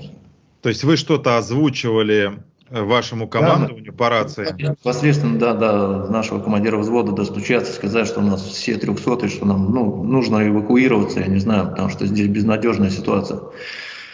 Вот. И в ответ была тишина? Да, вообще ноль никаких эмоций, я не знаю, может они не слышали, а может слышали и не отвечали. Вот. Виктор, его когда ранило, ему сразу перебило ноги, то есть он уже в принципе был нетранспортабельный и сам двигаться он уже не мог. Вот. Он просто укрылся там в небольшом укрытии, в остатках лисьей норы, так называемой. Вот. Мы с Дмитрием еще могли двигаться, у нас ранения пришлись по верхней части тела, вот. Голова и плечи там. Вот. Мы пытались и на связь выйти с одной точки окопа и с другой. Вот. Попеременно прятались, потому что дроны как бы летали, мониторили, патрулировали постоянно. То есть они не оставляли нас в покое. Вот. И затем мне стало уже как-то, самочувствие становилось хуже. Я лег в одном из укрытий и просто думаю, я больше двигаться не могу. Вот. И мимо меня в этот момент пробегал мой друг Дмитрий. И просто он мимо меня пробегает, а сразу за ним просто взрыв. То есть дрон скинул еще один ВОК. И получилось, что Дмитрию зацепило позвоночник. Он прямо на глазах, как подкошенный, упал. Он был жив, но ног он уже не чувствовал. Вот. Затем дрон попытался его добить, скинул еще один ВОК, но, видно, может, по броне попал или еще как-то. Вот. И после этого уже Дмитрий, взорвал гранату, то есть добив себя. Он что-то говорил в это время? Вы что-то слышали? Он единственное сказал, говорит, братан, мне очень плохо. Вот. И больше как бы... Вот. Про Виктора я лично не видел, но потом мне сказали, что да, он застрелился. Вот. И все, по сути, по большому счету, я в окопе оставался один, тоже уже терять было нечего, думал, назад пойду расстреляют. Вот. Тут дрон тоже постоянно меня кошмарил этими вогами, то есть скидывал, мониторил, постоянно держал меня как бы на виду. Вот. И в какой-то момент, сидя вот в остатках укрытия, я просто думаю, дай ему попробую дать знак. Все равно ж на конце кто-то дроном управляет, оператор это в любом случае человек. Вот. И в тот момент, я ему показал отрицательный знак, что не скидывай. Не знаю почему, я подумал, получится, но не получится. Просто показал. Вот, несколько раз. И затем я увидел, что дрон отлетел от меня. То есть все это время он зависал надо мной, и периодически что-то скидывал. А после этого он отлетел. И в тот момент, я немного даже расслабился, хотя понимал, что все равно ситуация в лучшую пока еще не изменилась. Затем я решил проверить свою гипотезу и вылез из укрытия прямо в окоп. Вот. На что дрон подлетел и не скинул на меня ничего. То есть это уже было показательно, что ну, какая-то связь, что ли, наверное, установлена. Вот. Потом я вдоль окопа прошел до своей первой, так сказать, до своего первого укрытия. Вот. Закурил там, постоял, покурил, и дрон принес пакет с запиской. Мол, сдавайся, следуй за дроном. Вот. Я выкурил 3 сигареты, ну и больше мне ничего в голову не пришло, думаю, а что делать? Вот. У меня дочери накануне, вот 8 мая, получается, 4 года исполнилось. И, честно сказать, как бы меня люди потом не осуждали, вот. Жить очень сильно хотелось. А кто вас может осуждать? Тут можно только осуждать, что вам приходилось принимать участие в этой страшной подлой войне, когда Россия напала на Украину, а в том, что вы захотели сохранить жизнь, спасти свою жизнь, не стать очередным телом в окопе. Здесь кто вас может за это осуждать? Вы рассказали тогда про семью. У вас есть семья, да, и ребенок, и жена? Да. Ну, жена неофициальная, гражданская. Да. И дочь, которой исполнилось 4 года. И у вас один ребенок, да? Что еще раз? У вас один ребенок? Да, дочь. Тогда, если можете, что бы вы хотели, я уверен, что за вас переживает и дочка, и там, ваша жена. Родители у вас есть? Нет, родителей нет. Родителей уже нет. Да, ну, если хотите, вы можете что-то сейчас сказать там, вашей жене и вашей дочери, чтобы что-то передать. Да, пока, наверное, есть возможность, хочу сказать, что я их очень сильно люблю и что очень сильно хочу к ним вернуться. Именно это, наверное, сподвигло меня в том окопе остаться все-таки в живых. Спасибо. Да. Тогда, если можете, расскажите, пожалуйста, вот я видел эти кадры, где вы показывали, ну, понятно, что вы показывали эту дрону, но вас видел там, телепилот или несколько телепилотов. Вы показывали какие-то знаки, там, связанные там, с горлом, там, с убить, что-то там с избиением. Что вы, как вы установили этот контакт с телепилотом? Потому что это действительно уникально. Впервые вообще мы все видим и наблюдаем в реальном времени вот этот процесс эвакуации и процесс установления контакта, когда вы пришли с оружием на чужую землю, и потом вы сказали, что я не буду воевать, и я хочу как бы сохранить жизнь. Как это происходило все, если можете, вспомните, пожалуйста, потому что это очень, очень важно. И, во-первых, это волнует миллионы людей по всему миру, а во-вторых, и, наверное, даже в первую очередь, в главную, это может помочь другим сохранить свою жизнь, а не стать очередным убитым на поле боя или там, тем более в этих окопах. Ну вот, как я и говорил, когда первый контакт с дроном был налажен, стоя, закурив сигарету, я задался вопросом, думаю, а если он меня сейчас приведет туда, где меня просто расстреляют, там, или, я не знаю, или, ну, может, это будет пытка какая-то, или казнь, там, показательная, грубо говоря. И, тем самым, то есть, жестами я у него спрашивал, то есть, лично меня, не убьют там, вот. Ну, на что, конечно, у нас были затруднения в общении, что дрон не может выдать именно такие вот эмоции, допустим, и показать да или нет. Вот. Ну, с горем пополам, скажем так, мы понимали друг друга. Где-то он пытался то ли кивать, то ли вращаться. Вот. И вы приблизительно поняли, освоили этот язык, что примерно, когда он поворачивает так, это нет, когда он как-то кивает, самое это так. основное, да, я ему показал. Затем он включил, у него функция освещения была, он включил фонарь. Вот. Я ему показываю, что типа один раз моргнуть это да, а 2 раза моргнуть это нет. Ну и тут уже стало совсем проще. Вот. Ну и таким образом мы, в принципе, вот так вот это говорили, что все будет, мол, хорошо, говорит, Ну, говорит, двигайся, ну, за дроном. Он мне непосредственно уже показывал дорогу. Но вы, когда вот этот момент, я просто видел на кадрах, вы что-то показывали, то есть вы опасались, что вас будут пытать или убьют? Ну, конечно, да, всегда оставалась такая мысль до самого последнего момента, как меня уже, ну, непосредственно укрыли в укрытие. А почему у вас такие мысли возникли? Почему вы опасались? Вам кто-то из вашего командования рассказывали, что ни в коем случае не сдавайтесь с той стороны? Или почему опасения? Нет, конечно, всегда, если не ошибаюсь, в любой армии мира, наверное, да, есть такая вещь, чтобы не сдаваться в плен, а иначе вы попадете в адские условия. Вот. И здесь это было тоже не исключением. Вот. Ну, я, наверное... То есть вас, по сути дела, вот, ну, ваши командиры, там кто-то из вышестоящих, они вас запугивали и рассказывали, что с той стороны какие-то ужасные ужасы? Ну, конечно, я говорю, так и есть, это не без этого.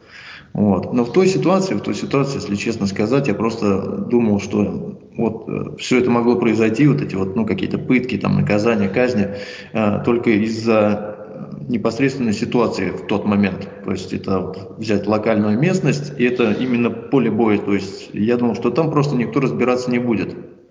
Ну, пленный ты там, сдаешься ты там, не сдаешься, то есть, ну, либо убьют, либо, я не знаю, что-то сделают. Вот, потому что, ну, накаленная обстановка была со всех сторон, и с нашей, и с другой стороны, и, в общем, сложно было на что-то хорошее надеяться. Тогда, если можно, Руслан, расскажите, как происходил вот этот процесс, вот, потому что я посмотрел большое количество кадров, как вы шли, как дрон вас выводил, то есть это вы прошли достаточно большой путь.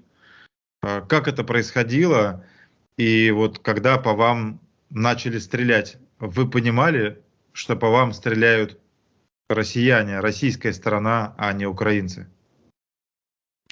Этого я не сразу понял. Да, в процессе пути по окопам я слышал свист патронов, рикошета об землю. Вот. Но не сразу понял, что эта стрельба идет у меня из-за спины.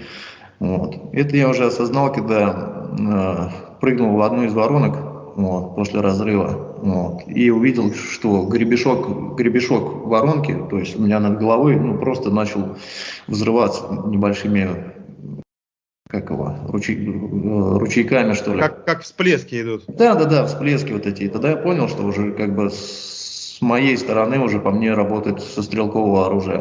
Вот. После этой работы стрелковым оружием уже пошли минометы, так же самое. Танки, минометы начали работать по той стороне, я не знаю, еще хорошо повезло, говорю. Там не убило. То есть, вот, по сути дела, с российской стороны по вам, по человеку, который россиянин, просто который захотел сохранить свою жизнь и сдаться в плен, начали стрелять из целого ряда видов вооружения? Ну, получается так. Ну, там, я думаю, по принципу, вот, что типа ни шагу назад, от приказа не отказываться, в плен не сдаваться. Наверное, по этому принципу. И сколько, вот если посчитать, сколько выстрелов было из автоматического оружия, из пулеметов в вас сделано, сколько они по вашей как бы, вот по вашим ощущениям, сколько они израсходовали пуль и сколько израсходовали снарядов, только чтобы вас убить? Ну, по пулям не знаю. Если взять автомат Калашникова, я думаю, не больше 2 магазинов и где-то около ленты с пулемета. Вот. Ну, а по снарядам, я не знаю, точно ли это именно в мою сторону шли выстрелы. Может, они просто шли из-за активности, ну, где-то около десятка. Потому что я видел на кадрах, что один из них, по крайней мере, разрывался, ну, буквально, не знаю, там, в 10-15 метрах от вас. Да, было и так.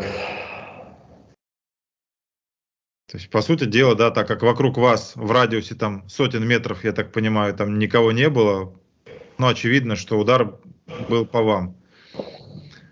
Ну да, я ощутил где-то около десятка снарядов.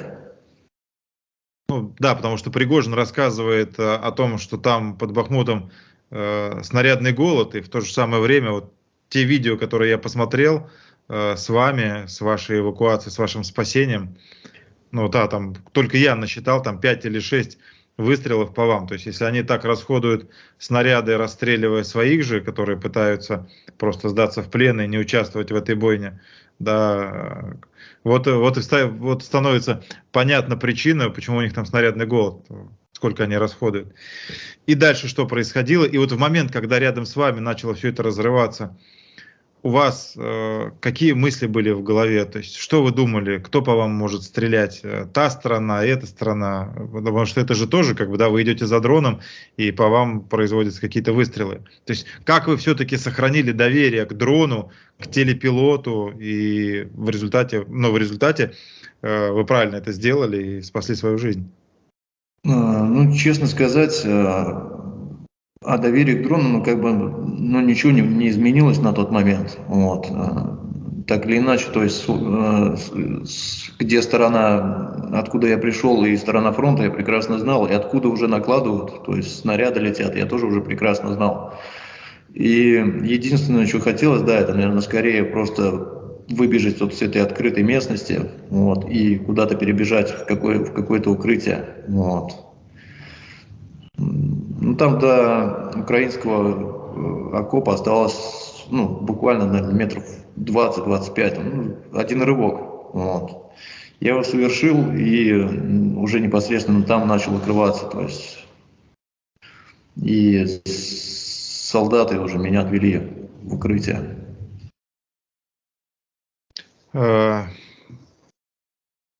Поделитесь, пожалуйста, ощущениями, как это ощущать, что ты уходишь с позиции, ну, потому что шансов никаких выжить нет, и обратно идти нет. И когда в тебя стреляют такие же, по сути дела, как и ты, россияне, твои сограждане, которые, там, кто-то в ЧВК «Вагнер», кто-то в армии. Вот просто это ощущение, что с вами происходило в этот момент? Есть определенное ощущение, да, согласен.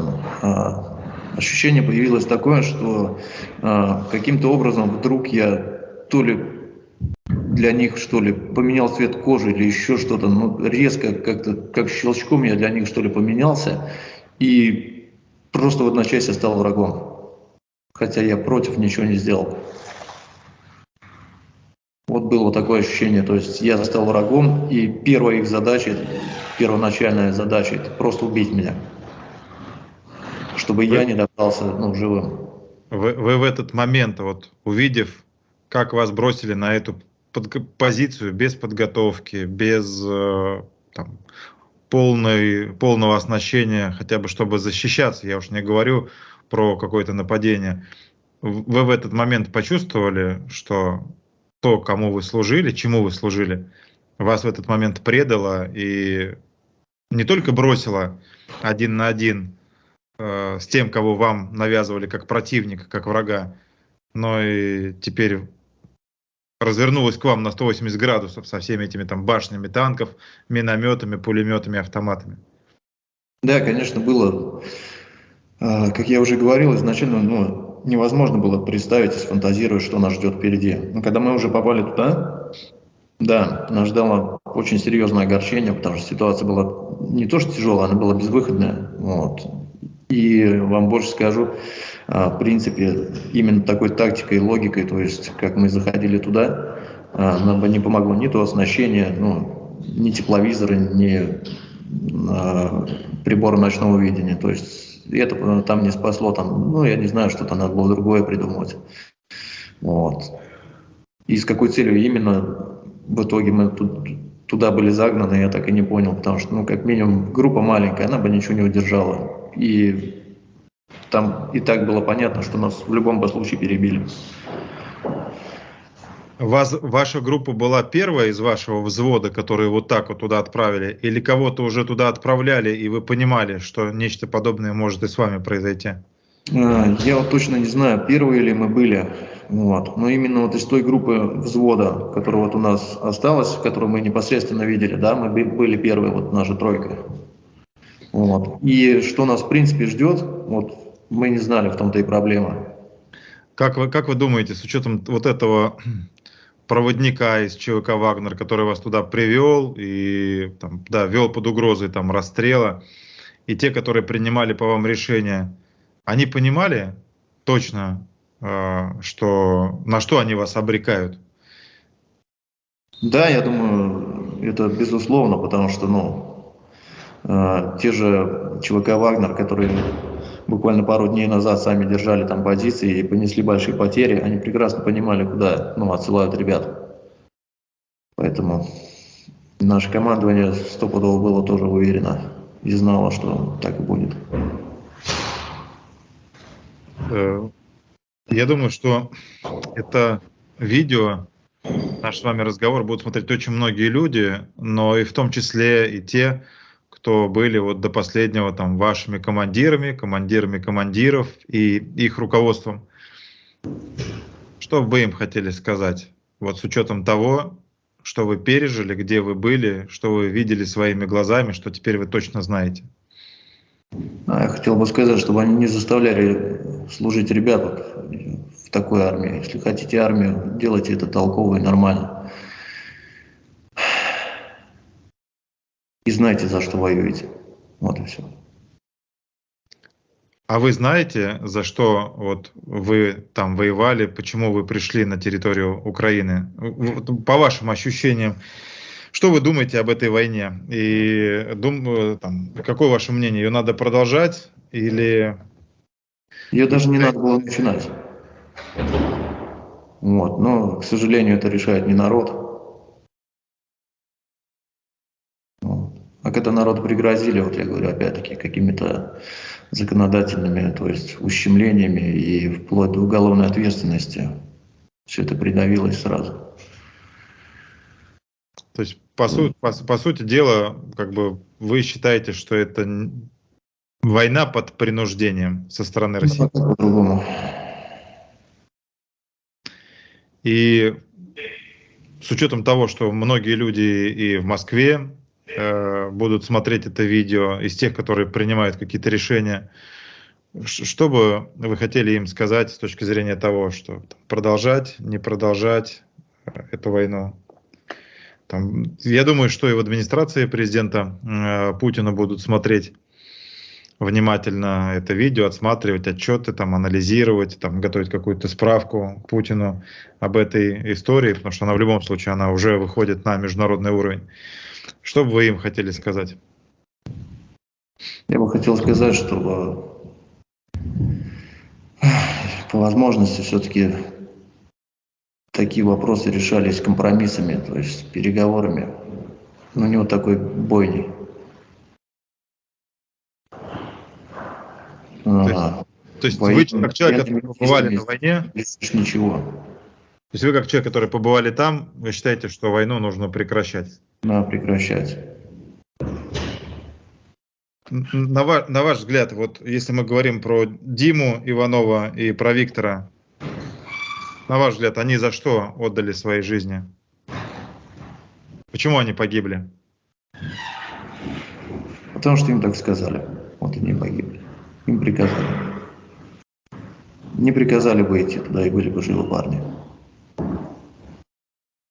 На ваш взгляд, с учетом вот этой вот позиции, всей этой информации, которой вы располагаете, которой мы располагаем, и которую подтверждают средства объективного контроля видеозаписи, де-факто отправка вас в этот окоп с четким пониманием боевой, расстановки сил, обстановки, это был законный приказ или, на ваш взгляд, это был изначально преступный приказ, который обрек на смерть, как минимум, Иванова, Дмитрия и Виктора? Я точно не могу сказать, потому что даже окончательной цели, этих передвижений нам не было оглашено. То есть, чего именно хотели добиться, я не знаю. Но если брать в частности, тот момент, что они знали, что отправка нас туда приведет к верной гибели, туда, наверное, это был преступный приказ.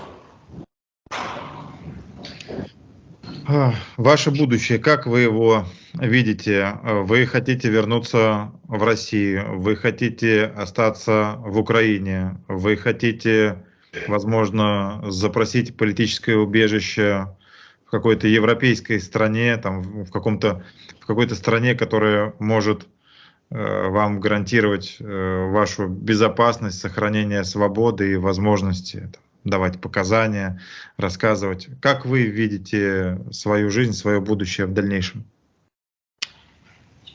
Я прекрасно понимаю, что после всего этого в своей стране я уже буду врагом народа, наверное. Но тем не менее, хотел бы, наверное, да, вернуться в свою страну, вернуться к своей семье, чтобы все это каким-то образом кончилось, я не знаю, и продолжать мирно жить, как я жил до этого всего. Вы понимаете, что с учетом того количества репрессивных законов, которые сейчас в России приняты, скорее всего, в отношении вас будет возбуждено некое уголовное дело, как раз вот из-за того, что вы сдались в плен. И, возможно, даже за дискредитацию вооруженных сил Российской Федерации, хотя вы рассказали правду. Мы прекрасно с вами понимаем, как запросто в России могут в случае какого-то политического желания из белого сделать черное, из черного белое. То есть как вы оцениваете для себя риски организации в отношении вас уголовного преследования тюрьмы? И вот что вы думаете об этом? В этом плане я не стану осуждать свое государство, потому что скорее всего, так бы поступило и любое другое государство, то есть коснись это кого-то другого пленного, правильно, который непосредственно обсуждал на мировое общество, но какие-то моменты своей страны. Вот. Поэтому, если мне суждено, лишиться свободы за то, что я попытался выжить, ладно, пускай будет так. Значит, я того достоин. Так все. Но при этом, на мой взгляд, вы просто рассказали правду.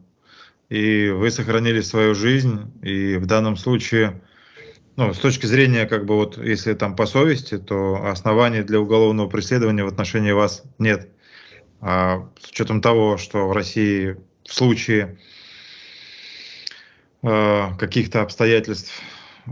хорошо, я вас услышал. Наверное, тогда последние несколько коротких вопросов. Как вы думаете, сейчас все, что вы рассказывали мне, вы рассказали правдиво, честно, без принуждения, либо вы что-то опасались и хотели каким-то образом, ответить мне, чтобы не ухудшить ваше положение там, где вы находитесь? Нет, я без какого-либо давления, вокруг никого нет. То есть, как спрашивали, то, что я чувствую, я рассказал. Если вас обменяют, то есть, да, вы готовы будете на обмен, на возврат в Россию? Да, я очень хотел бы этого. Хочется увидеть. И в случае вот этого обмена, если мы увидим вас в интервью на Первом, на Втором канале, где-то по НТВ, РНТВ, где-то по каналам, которые занимают такую провластную позицию, и вы там будете рассказывать про какие-то страшные ужасы, про пытки, которым вас подвергали, про давление, которое на вас оказывали из-за того, что вы связались с правозащитником Владимиром Осечкиным и ему рассказывали. Как нам к этому относиться, если это произойдет? Такого не будет. У вас есть видеоматериал, при котором я даже сам сейчас лично записываюсь, и я прекрасно понимаю смысл обманывать, если я прекрасно сейчас ко мне здесь относятся, меня и кормят, меня полностью восстановили уже практически, что касаемо моих ранений, относятся замечательно. Я ничего отрицательного сейчас не могу сказать, и, извините меня, так резко менять стороны, это тоже не получится. Ну, то есть, если мы вдруг увидим такие кадры, то будет понятно, что вас каким-то образом взяли под контроль, начали шантажировать и вынудили под каким-то страшным страхом это озвучить. Может быть, я не знаю этого. Я в таких ситуациях, извините, еще ни разу не был. Ну, мы просто здесь в данном случае должны это все проговорить с тем, чтобы те, кто с той стороны, чтобы они просто понимали, что будет очень глупо вас каким-то образом пытаться использовать для какой-то пропаганды, и что здесь все очевидно. Что бы вы хотели сказать? Я уверен, что это видео посмотрят в том числе те, кто принимали участие в вашей эвакуации, кто когда-то принял решение не сбрасывать на вас гранату, кто принял решение вас вывести и помочь вам спасти вашу жизнь, сохранить ее. Вот всей этой вертикали там, телепилотов, их командиров и их высшего командования. Что бы вы им хотели сказать именно вот по этой истории? В первую очередь, да, хотел бы поблагодарить операторов дронов. Их там было штуки 3, если не 4. Вот. Поблагодарить их за их внимательность, как они внимательно следили непосредственно, ну, на тот момент, наверное, за мишенью, то есть за мной. Вот. И за то, что внимательно наблюдали за всеми моими движениями, которые, грубо говоря, привели меня к спасению с помощью дрона. Вот. Ну, ребятам, которые были в окопе, там, за то, что нашли снисхождение и не расстреляли прямо на месте. Вот. Огромное спасибо тем, кто вот приютил вот эти вот все дни. Ну, я точно не знаю, где я был, но не суть. Люди добрые, адекватные. То есть, несмотря на то, что, конечно, в их глазах я враг, и это понятно. Но это адекватное, заботливое, как сказать, отношение ко мне. То есть я ничем не был ущемлен, то есть меня одели, обули, вот, накормили и приютили. За это все огромное спасибо. Оказали медицинскую помощь, причем я бы не сказал, что последнего качества. Все очень быстро и оперативно. Специалистов довольно много. Все сразу как бы приняли участие непосредственно. Вот. И на данный момент вот я их хочу, да, поблагодарить. Это все спасло мне жизнь и дает какую-то надежду. И все. Руслан, вот сколько вы на вот этих вот оккупированных территориях Украины так по времени провели, начиная с вот вашего призыва, если вы, сколько месяцев? Около 8 месяцев. Скажите, пожалуйста, это для меня важно и важно будет для миллионов россиян, которые, я уверен, обязательно посмотрят это видео. И да, просьба к ним, ко всем, кто смотрит и будет смотреть, это все, пожалуйста, поставьте лайк не потому, что там нравится или не нравится, а потому что это важно. Вот поставьте лайк, именно как знак важно, помогите сделать репосты, комментарии, максимально распространите это видео, потому что люди имеют право и должны знать правду о происходящем. Вот скажите, пожалуйста, с учетом того, что вы более 6 месяцев пробыли в Украине, на оккупированных территориях, в зоне боевых действий этой войны, вы видели нацистов и фашистов, о которых в России периодически говорят там, пропаганда и провластные телеканалы? Вот вы видели тех, кого мы, например, видели, когда были маленькими и смотрели фильмы про там, Великую Отечественную, про Вторую мировую войну? Ну, с учетом того, что основную часть службы я, конечно, стоял, ну, вот наши подразделения стояли там 3-м, 2-м эшелоном. Как таковых, ну, войск Украины мы и не видели. Вот. А непосредственно, когда уже были под Бахмутом, ну да, я не заметил никаких, ну, националистических каких-то брошюр там или знаков, или еще чего-то такого. То есть ничего вышеуказанного вами, вот, ну, этого я, конечно, не заметил. Ну, его там и не было, потому что. То есть, по большому счету, так вот, если вот всю эту историю с момента начала войны, этой мобилизации в сентябре, вашей отправки на войну, до вот процесса, вот сегодня мы с вами разговариваем, там, 13 мая 2023 года. С учетом вашего рассказа мы понимаем, что, по сути дела, нету никаких нацистов, и вся эта война, которую там начали как якобы там специальная военная операция, она вся началась из-за ложных поводов. И ваша история, это, на мой взгляд, очевидное еще одно подтверждение и доказательство того, что эту войну важно прекращать, а войска всех россиян выводить с оккупированных территорий. Напоследок, там, какой-то месседж, наверное, что бы вы хотели сказать там, всем россиянам? Что бы я хотел сказать? Будьте здоровы и думайте своей головой. Вот и все, коротко. А что бы вы хотели сказать украинцам, Украине, куда вы пришли с оружием в руках?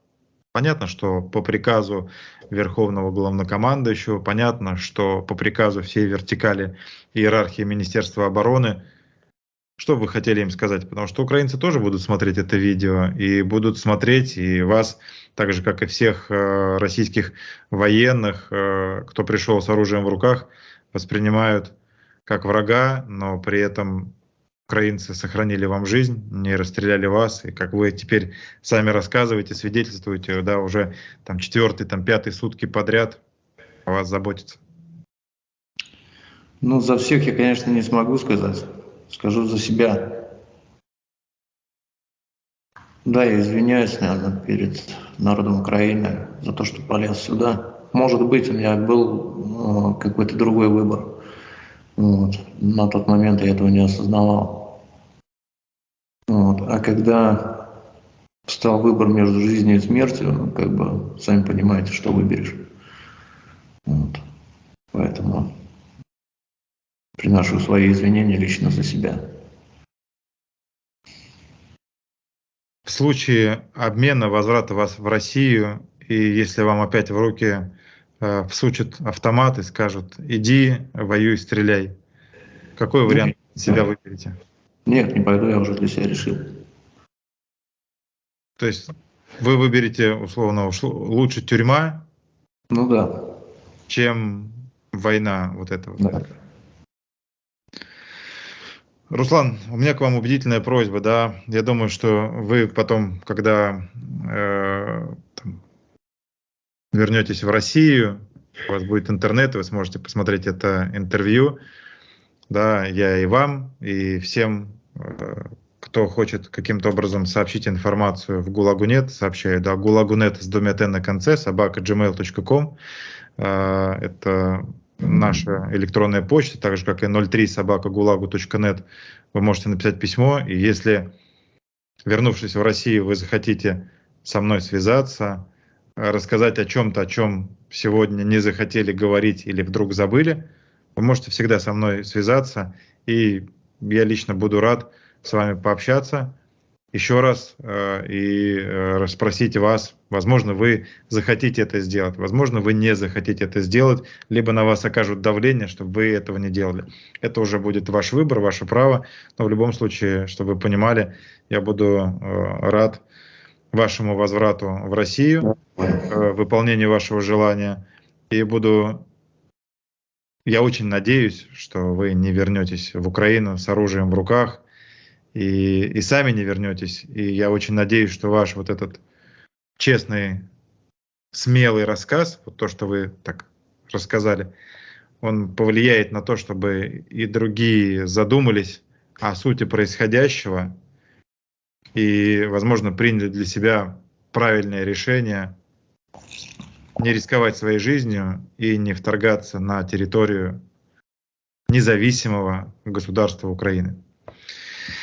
Вам, да, сейчас самые добрые пожелания, и, конечно, самые добрые пожелания всем, кто вас окружает сейчас, кто о вас позаботился, кто спас вам жизнь, потому что, ну, на мой взгляд, это на сегодняшний день, лично для меня, вот за последние годы, это высшее проявление человечности, гуманизма и милосердия. В тот момент, когда они могли бы запросто сбросить еще пару гранат, они сбросили записку «Следуй за мной и сохрани жизнь».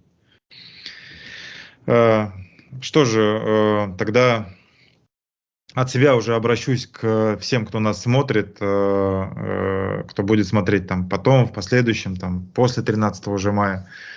У меня огромная просьба к вам, ко всем. Делайте все возможное для прекращения этой подлой войны.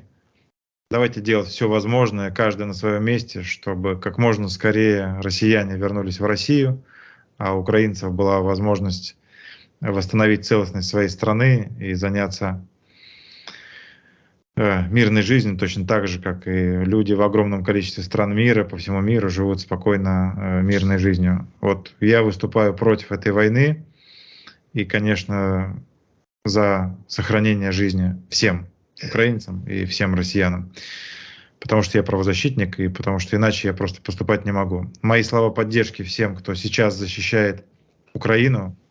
Они, конечно, герои, самые настоящие герои, которых уважают и которых поддерживают по всему миру.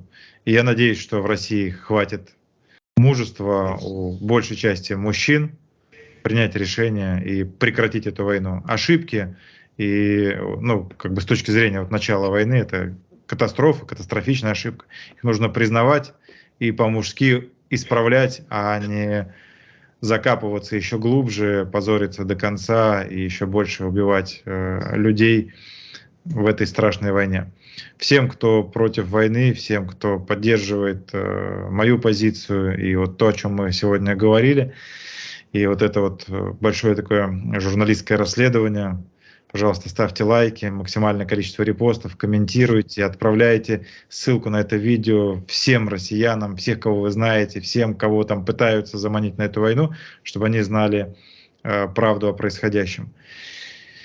И еще раз огромное спасибо всем силам добра, которые и вам сохранили жизнь, и дали возможность сейчас нам с вами пообщаться без какой-либо цензуры, без каких-либо ограничений, без какого-либо там давления на вас, на меня. И, в общем, Руслан, нет войне и быть добру. Живите, пожалуйста, и я очень надеюсь, что у вас будет возможность воссоединиться с вашей семьей и воспитывать вашу дочку, и сделать так, чтобы над головой вашей дочки было мирное небо, и чтобы над всеми дочками и сыновьями и в России, и в Украине было мирное небо, и больше не разрывались ракеты, бомбы, и никто никому не стрелял в грудь или в спину. Самые добрые пожелания всем, кто смотрел и смотрит. Спасибо. Быть добру. С вами были Руслан Анитин и Владимир Осечкин. Продолжаем.